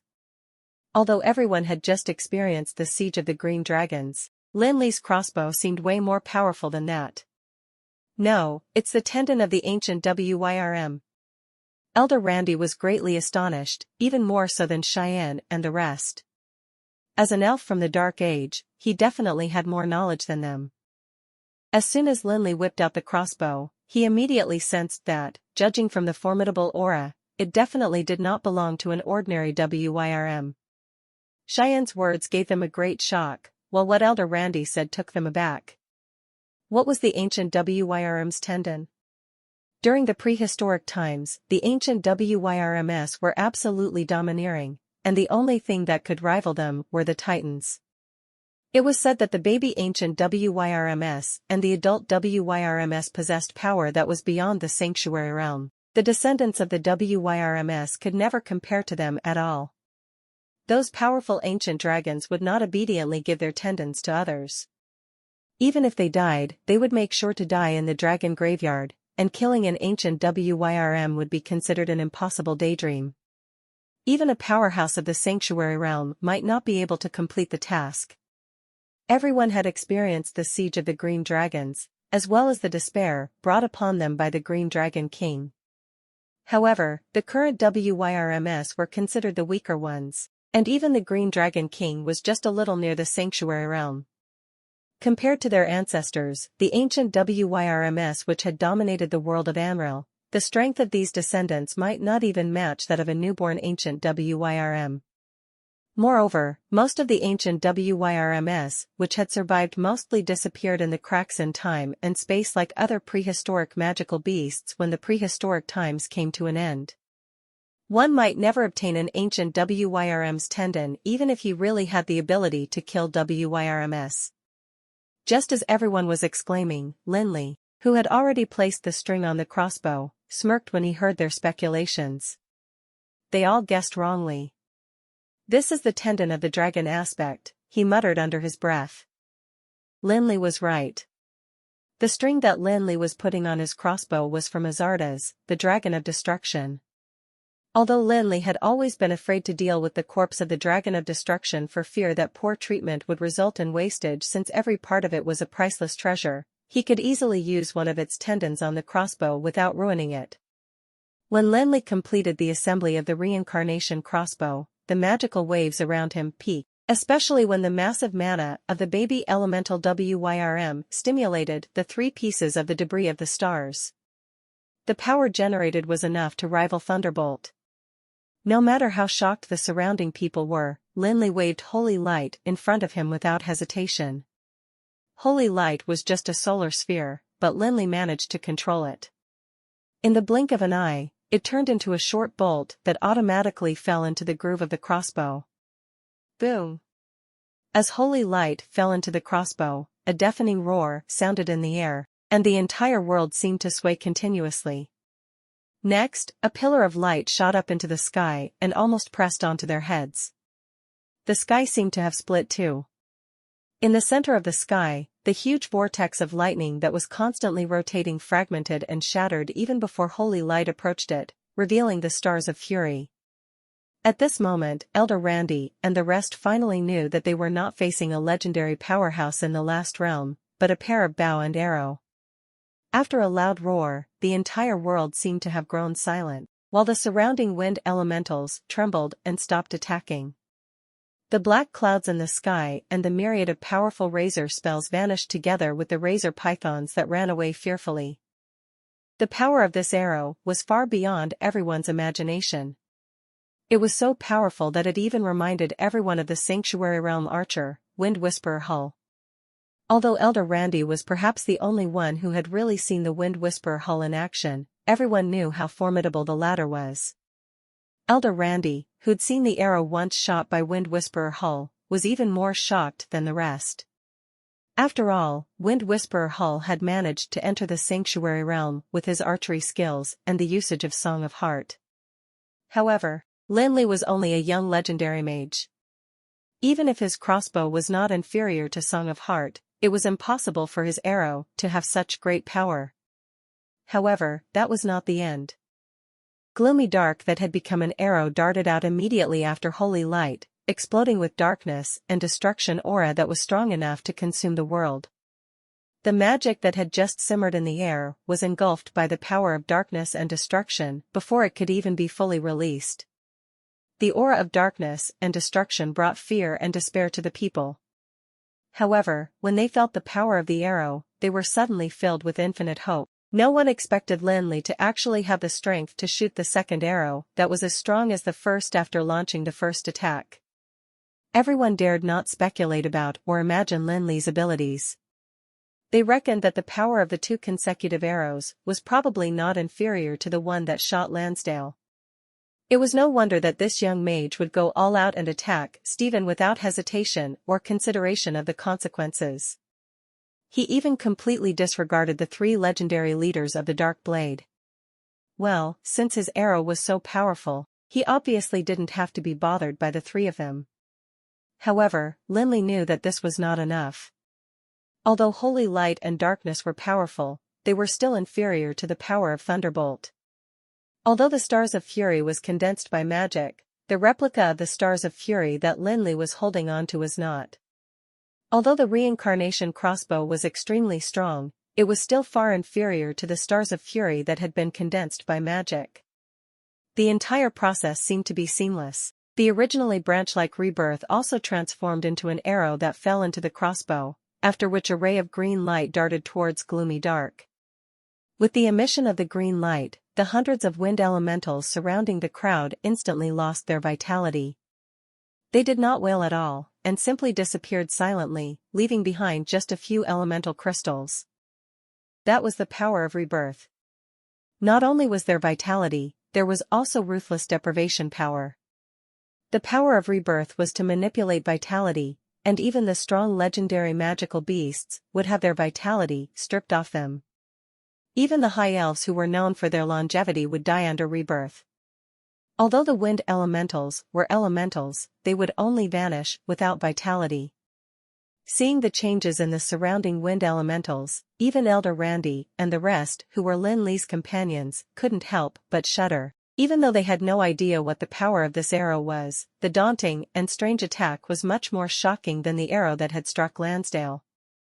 Although the reincarnation crossbow was not enough for the power of the debris of the stars to be fully unleashed, the three pieces of the debris of the stars were still destructively powerful. Even the gorgeous longbow that had been condensed with mana seemed to have lost its luster. After all, the Stars of Fury that had been condensed by magic only had legendary power. Although the various rules and characteristics were different from that of the Stars of Fury, they couldn't fully exert its power. Faced with the three pieces of the debris of the stars, the magic-condensed Stars of Fury seemed to have detected danger, and was put on the bow. With a thunderous roar, Thunderbolt evolved into lightning and darted towards the three pieces of the debris of the stars. However, everything went according to Lin Li's expectations. The light of the three pieces of the debris of the stars was instantly consumed by Thunderbolt, which continued bombarding the Stars of Fury domineeringly. A dazzling ray of light suddenly burst in the sky like a huge sun, glaring and overwhelming. It then swarmed over the entire space like a strong tsunami. Even the few legendary powerhouses on the ground succumbed to the tremors and almost lost their balance. Countless trees of the Sierra Leone forest shattered because of the impact, and the deserted area in the middle was also expanded by hundreds of times. No matter how powerful the mana used to condense the stars of fury was, it could only be destroyed by the attack of the 3 pieces of the debris of the stars. At this moment, Lin Li immediately flew towards the middle without waiting for everything to calm down. Thunderbolt that had been attacked and defeated by the 3 pieces of the debris of the stars landed in Lin Li's hands. Despite being attacked by 3, there were no traces left on Thunderbolt. Lin Li had obtained yet another piece of the debris of the stars. Feeling the familiar aura in his hands, Lin Li suppressed his joy and decided to stop worrying what others thought. Instead, he quickly stowed Thunderbolt away in the Ring of Endless Storm. Although the rest were standing at a great distance away, they could still see Lin Li's actions. However, no one could say anything about Lin Li's behavior. After all, he was the one who saved them from the tough situation and gave them a chance to leave this place alive. After putting away Thunderbolt, Lin Li did not just leave, and instead flew towards the middle of the sky. When Lin Li arrived in the middle of the sky, the strong explosion had already ended. The 3 pieces of the debris of the stars flew back to Lin Li. There was only a dissipating cloud of mana in the spot where the stars of fury used to be. Lin Li raised the reincarnation crossbow, which emitted a strange ray of light. The mana left behind by the stars of fury seemed to have been attracted by the reincarnation crossbow, which swallowed it. Although they were no longer at the legendary level, Lin Li desperately needed the laws of stars of fury contained within it. Lin Li's understanding of the stars of fury could be said to be rather superficial, although he could barely manage to use its power with his understanding of nomological power. However, with the improvement of his own abilities, he would also be facing increasingly powerful opponents. Borrowing the power of the stars of fury was beginning to fail in satisfying his needs. Although the stars of fury that had been defeated left behind incomplete laws, it was enough to allow Lin Li to maximize the power of the stars of fury through enlightenment. However, when the reincarnation array was devouring the mana, Lin Li vaguely sensed that the mana contained more than the attributes of the stars of fury. Some aura seemed to be from the Dark Age. However, Lin Li didn't care too much about it. After all, the magic condensed stars of fury definitely came from the Dark Age or an older era. Hence, it wasn't too surprising. Finally, peace was restored and the sky was cleared as the clouds had completely disappeared. It was as blue and clean as water. If it weren't for the debris on the ground, everything would seem just like a dream, especially to the group who had just been pulled out of a state of despair. They felt like they had just woken up from a nightmare. When Lin Li returned to the crowd, everyone slowly recovered from the shock. However, there was still astonishment in their eyes when they looked at Lin Li. When seeing Lin Li defeat Stefan, Elder Randy was not only surprised by Lin Li, the young mage, he also felt that Lin Li had great potential. In other words, he felt that Lin Li was competent, but still inferior to him. He felt that Lin Li still needed some time to get to his level. However, after seeing the power of the 3 arrows shot by Lin Li, Elder Randy no longer looked at Lin Li condescendingly, and instead treated him like someone of the same status. Elder Randy held a high position. For he was already a level 23 legendary powerhouse and the 8th elder of the Emerald Council of the Elven Kingdom. Meanwhile, Lin Li was only the president of a small and unknown force, and a level 21 legendary mage. The status of the two seemed to be unequal in any case, but Lin Li completely shocked Elder Randy with his powerful strength. Although the reputation of the Tower of Dusk was not apparent and Lin Li was only a level 21 legendary mage, no one dared to think that he was merely level 21 after witnessing everything that happened. Staring at Cheyenne, who immediately greeted Lin Li as soon as he returned, Elder Randy couldn't help but sigh and think to himself, maybe this is what luck is all about. He believed that even Cheyenne, who was the first to get closer to Lin Li, didn't know anything about Lin Li's abilities. That had nothing to do with judgment. It was all about attitude and luck. On the other hand, the Dark Blade, which was the strongest force, had to pay the price for being arrogant. If the Dark Blade had seen what happened just now, they would probably have regretted their decision too. Although the appearance of a Juresco-like human was not a good thing for the elves, there was nothing Elder Randy could do now. He couldn't possibly kill Lin Li, even if he were to transform into the silver dragon, for the 3 arrows shot by Lin Li were sanctuary level. Besides, humans had already completely secured their footing in Amrel, and there were only a few extremists amongst the elves that were still clamoring to restore the glory of the era of the High Elves. Everyone knew that the Dark Age was already over. Unless the humans chose to destroy themselves, the dominance of humans in Amrel would not be ended by any race. Therefore, in Elder Randy's opinion, it was definitely better for them and the Queldana family to forge a stronger relationship with Lin Li, the human mage who was similar to Juresco, than fall out with him. The thought of it made Elder Randy swallow his pride a little and stride towards Lin Li. The Seven-Realm Spiral was undeniably the ultimate form of magical domains, for the huge momentum just now did not affect the existence of this space. This realm simply began to collapse gradually according to the rules, together with the last realm. It wasn't until a huge vortex appeared in front of the crowd that Lin Li ended the pointless conversation with Elder Randy and Cheyenne. Regarding the changes in the attitudes of the rest, Lin Li naturally knew what was going on, but he didn't take it seriously. He was preoccupied with feeling happy about obtaining Thunderbolt, a piece of the debris of the stars, and thinking about the clues of the Stars of Fury.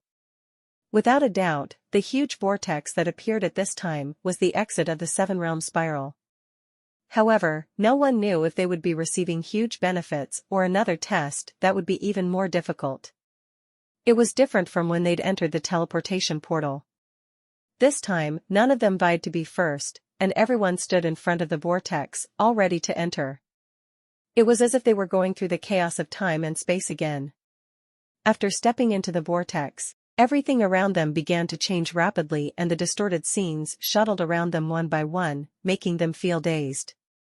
When the images that were constantly changing finally became fixed, none of those who had managed to see everything clearly decided to take the lead, because they were all completely stunned by the sight in front of them. After sensing the magical wave around them, everyone could be sure that they were no longer in the orderly maze of the Seven-Realm Spiral, and were instead inside the central tower. However, everything in front of them seemed surreal, because it was a massive fantastical treasure vault. Be it Cheyenne from the Malfa family or Elder Randy, who was the 8th elder of the Emerald Council, all of them had experienced plenty of things. Especially Elder Randy, who often visited the treasure vault of the elves and the Queldana family. However, compared to everything that was presented to them now, their past experiences seemed rather pathetic. They scanned their surroundings to see that there were plenty of magical objects everywhere, all of which were of different sizes and purposes. Even a mere wine glass emitted powerful magical waves that seemed fantastical. Although the objects were not treated like trash, the arrangement seemed to suggest that they were insignificant to their owner. Regardless of the value of those magical objects, even the tiles that were laid on the ground that they were stepping on were made of extremely rare magical gems that were simply priceless in Amrel. Of course, although the gems were precious, no one would be so disgraceful as to excavate them at this juncture, because they all knew that these were probably just the tip of the iceberg. The real priceless treasure was at the end. At this moment, even Elder Randy couldn't stay calm, let alone the rest. One by one, their eyes widened, and they began scrutinizing the magical objects like country bumpkins that had just entered an emperor's city. Lin Li was the only one who was merely glancing around, and although he was amazed by the extravagance of the high elves, he was not dazzled by the magical glow. In Lin Li's opinion, the magical objects did not have any actual purpose, and were all meant for leisure. The only value of the objects lay in the precious materials used to make them. Of course, Lin Li actually also yearned for such a luxurious life himself. After a while, everyone finally began to calm down, and glanced at each other, only to smile wryly in a self-deprecating manner due to their reactions and behavior just now. The High Elves are indeed the founders of an era, said an emotional Elder Randy, who then turned to look at Lin Li and Cheyenne. Mage Felix, Mage Cheyenne, it seems that this is the central tower. Let's take a look inside. They entered the tower, stepping on the precious magic gemstone tiles under their feet. Even Princess Alun only gave up after stepping on them forcefully for a few times. Every single one of them had probably never stepped on such opulent and extravagant tiles before in their entire lives. The golden path was nothing compared to this. A corner piece of the gemstone tile possessed the same value as a massive amount of gold that would fill the entire hall. Lin Li was actually very curious about the advantages of the magical gemstone tiles. However, after taking a few steps, he could only secretly mock the high elves for being wastrels, for apart from the attractive appearance, the tiles were not that different from ordinary stone tiles. The group forced themselves not to be attracted by the magical objects around them, and slowly made their way through the hall. When they arrived at the entrance of a corridor that was located deep inside the hall, they stopped in their tracks together again. They looked into the entrance and were once again greeted with a shocking sight that left them in disbelief. Clearly, they had yet to understand how truly extravagant the high elves were. Looking ahead, they noticed that the ground was also paved with the precious magical gemstones, but there were bright oil lamps on both sides of the walls. Even after more than 1,000 years, the oil lamps were still shining bright with no signs of dimming. However, the light was not glaring, and filled every corner of the dark corridor. What shocked everyone and caused them to stop was the fact that they had recognized at one glance that the oil lamps actually did not require oil to be ignited, and, in fact, were all made with the cyan crystal carvings from the levels below 60 of the abyss. In this world of magic, there were plenty of magical lamps which did not require oil and instead ran on cyan crystals. However, none of them had ever heard of it. Cyan crystals were not ordinary gemstones, and one would never find a trace of them in any or at all, because they were all formed from the natural aura of the abyss. They only grew in the eternal flames of cyan, and would only condense and crystallize once in a while. However, looking at the crystal lamps on the two walls of the corridor in front of them, Lin Li began to wonder just how many levels of the abyss the unscrupulous high elves had plundered. Everyone remained silent while walking along the corridor slowly, stepping on the precious magical gemstone tiles beneath them and bathing in the light of the cyan crystal lamps, which were of indescribable value. Even the elves could not help but think that the high elves had truly deserved to die for being so extravagant and wasteful. In the entire corridor, there were 99 cyan crystal lamps, each of which had been carved into flowers of different shapes. They were elegant, charming, or enchanting, but every single piece was unique, and there were no two identical pieces. They could tell from the exquisite craftsmanship alone that they had been produced by a craftsman who was even more skilled than a top jewelry master. Lin Li looked at the rest carefully, contemplating if he should inform them of his discovery, lest they get all riled up and flabbergasted. Lin Li had found an advanced mageweth that was carved into every lamp. It was the Eternal Darkness mageweth. The effect of the Eternal Darkness mageweth was the ability to isolate all divine power. It was definitely one of the top ones amongst all the advanced mageweths. In Amril, the inscribers who could draw the Eternal Darkness mageweth were all at least near the level of Guru of Inscription. Such inscribers were also few and far between. However, the Eternal Darkness mageweths here were merely for preventing the cyan crystal lamps from going out, and their sole purpose was to light up the place. Yet, the high elves still chose to use cyan crystals and Eternal Darkness mageweth for such a basic function, further proving how outrageously extravagant they were. The extravagant arrangements and decorations made by the high elves made them feel somehow pressured, and they were almost afraid to breathe while they cautiously made their way through the long corridor. At the end of the corridor, there was another hall, but it spanned a massive area that was much greater than that of the front, and the layout and decor were beyond luxurious. However, at this juncture, none of them could be bothered to admire the luxurious furnishings in the hall, for they were all attracted by a crystal ball that was placed in the middle of the hall. Crystal balls were probably seen by everyone, but the massive one in front of them was truly astonishing, and even people like Chief Elder Randy and Cheyenne could not help but gasp and exclaim in shock. Massive would be the first adjective that came to everyone's mind when they saw the crystal ball. Almost all mages in Amril had used crystal balls before, but the one in front of them was more than 100 times larger than the ones that were commonly seen. If one were to stand in front of the crystal ball, they would not be able to see anything else except it. In fact, it might even make the people feel as if the crystal ball is about to crush them. The Alana Guild of Magic was one of the largest magic guilds in Amril, and the crystal ball that they had placed in the hall of the guild could be considered a rare sight in Amril because of its sheer size. However, compared to the one in front of them now, Alana's crystal ball was truly worlds apart. If this crystal ball was taken to the Alana Guild of Magic, it would probably occupy almost the entire hall. Crystal balls per se were not very precious, but such a huge one was practically priceless.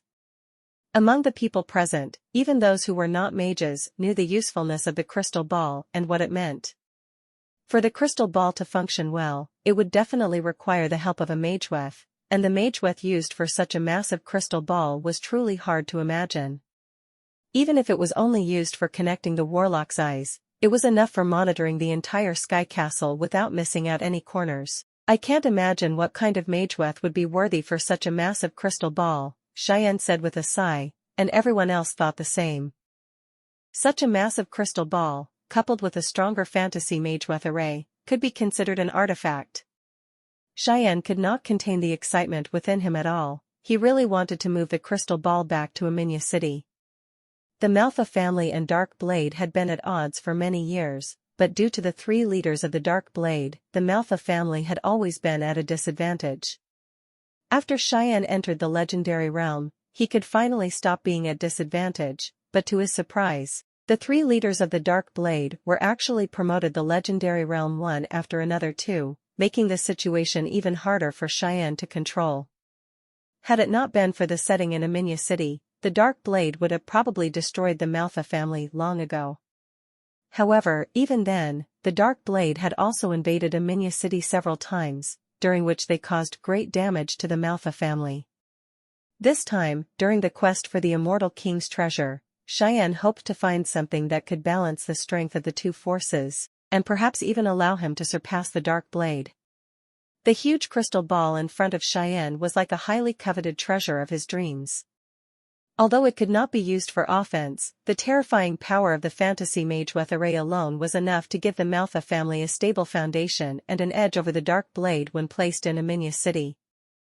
Another benefit was that Cheyenne could free himself from it all.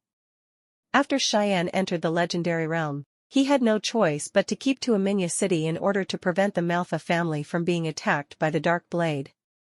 With this crystal ball and the overpowering fantasy mageweth array, Cheyenne no longer had to worry about the Manhwa family getting attacked when he was not around.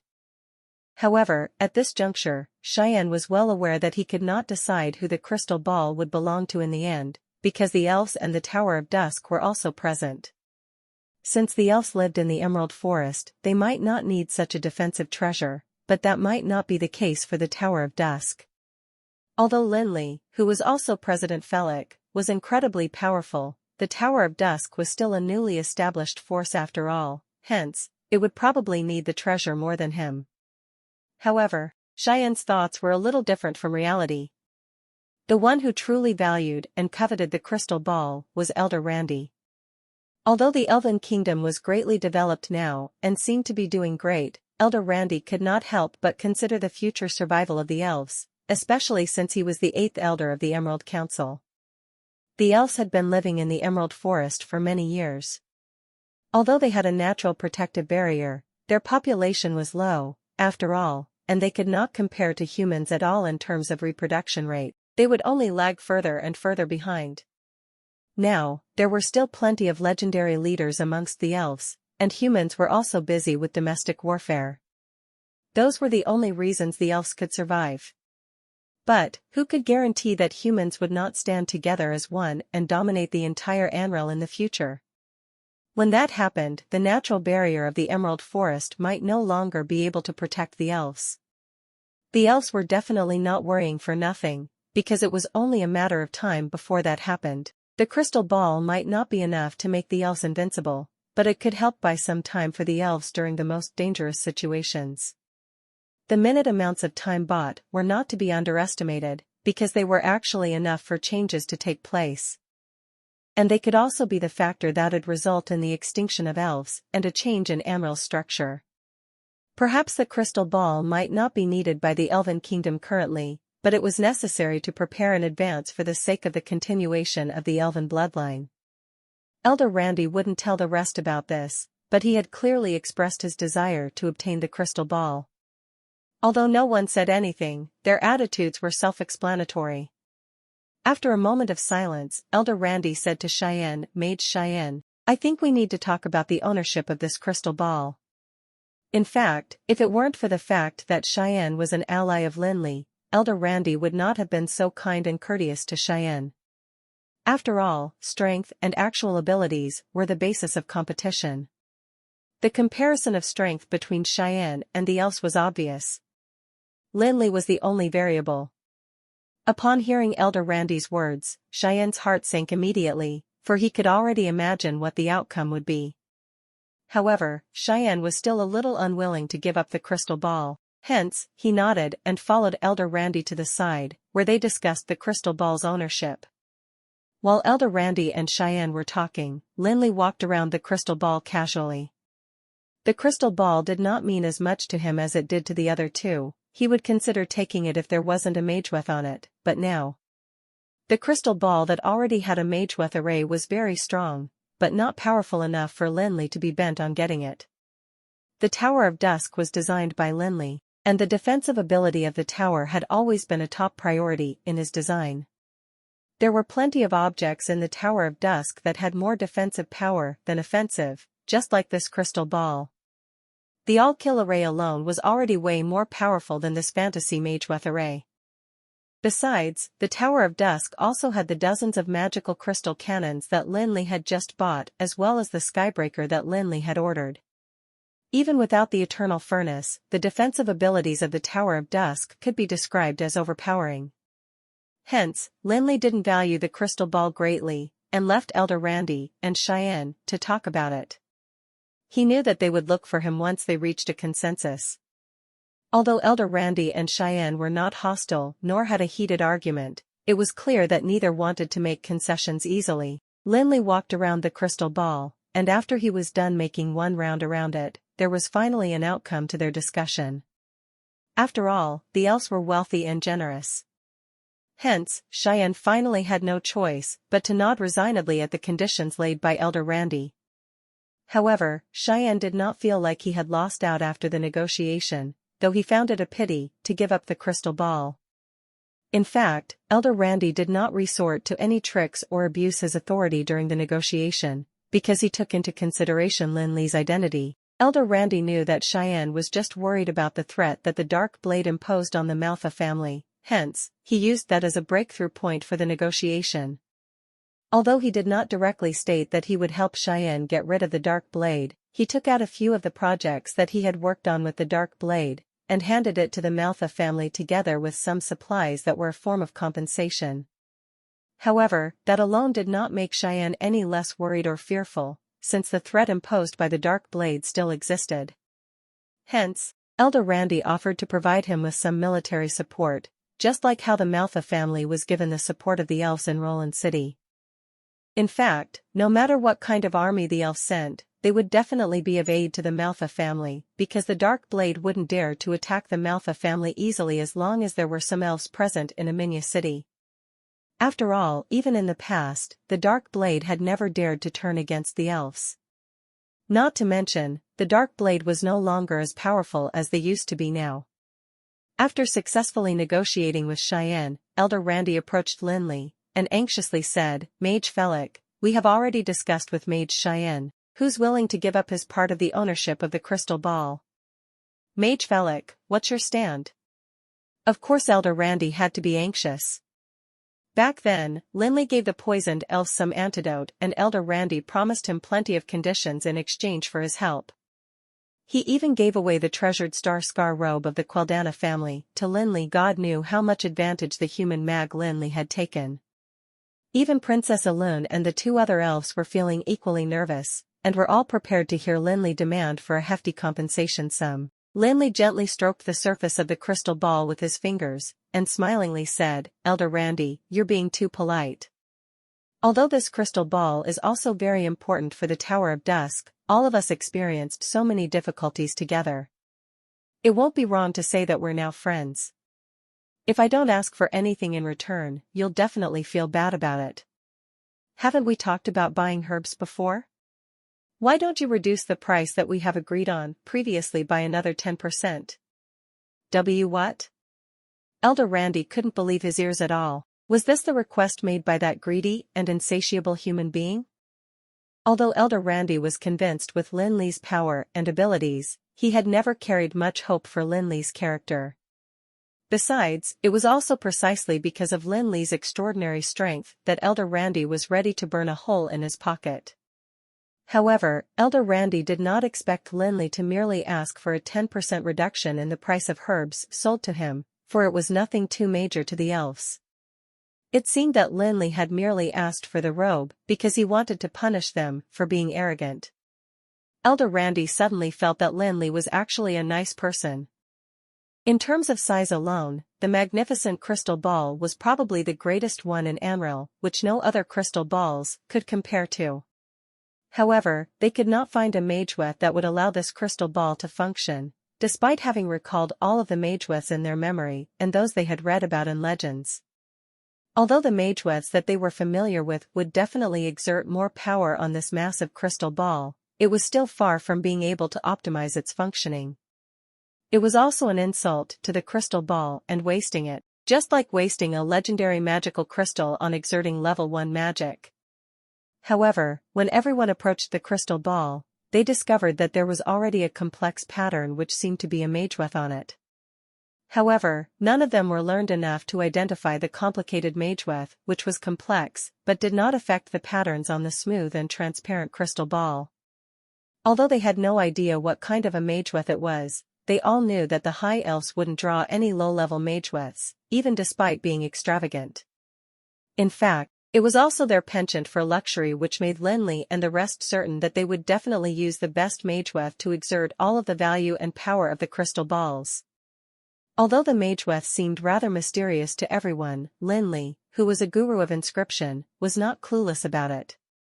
Strictly speaking, it was a mageweth array which was comprised of 13 fantasy mageweths that were absolutely horrifying. As long as the controller of the crystal balls were willing, the ball could cause an unwelcome intruder to never find the way out and have a tougher time than they did in the orderly maze. Mage Felix, did you recognize the mageweth on this crystal ball? Elder Randy asked in a sincere and open-minded manner immediately when he noticed from Lin Li's expression that he seemed to have figured something out. In the past, Elder Randy would probably harbor some disdain for Lin Li after seeing the latter's behavior, even if he didn't say it to his face explicitly. A young mage who had just stepped into the legendary realm and devoted all his energy to magic already had a hard time getting to where he was. How could he have the extra energy and time to delve into other aspects? However, the numerous miracles that Lin Li had created made Elder Randy change his impression of Lin Li, and he no longer dared to make any judgment on him, as Lin Li would never fail to impress Elder Randy and make him realize that he had underestimated him once again. Elder Randy was not the only one. After hearing Elder Randy's question to Lin Li, everyone looked away from the crystal ball and shifted their gazes onto Lin Li. None of them had any doubts at all, and it was as if Lin Li was the only dispenser of information that was reliable and true. Although the value of the rare crystal ball was high, Lin Li had his own ideas. Hence, after hearing Elder Randy's question, he decided not to hide the fantasy mageweth array from them, and instead even explained briefly to them about the purposes and functions of the mageweth array. As soon as Lin Li finished explaining, everyone, including Elder Randy, couldn't help but gasp and turn to look at the huge crystal ball. Although Lin Li didn't mention the magic level of the fantasy mageweth array, they could tell from its functions that it was definitely not something that could be created by a master of inscription. Thank you for watching Mystic Realms Recap. Please like, share and subscribe. Have a great day.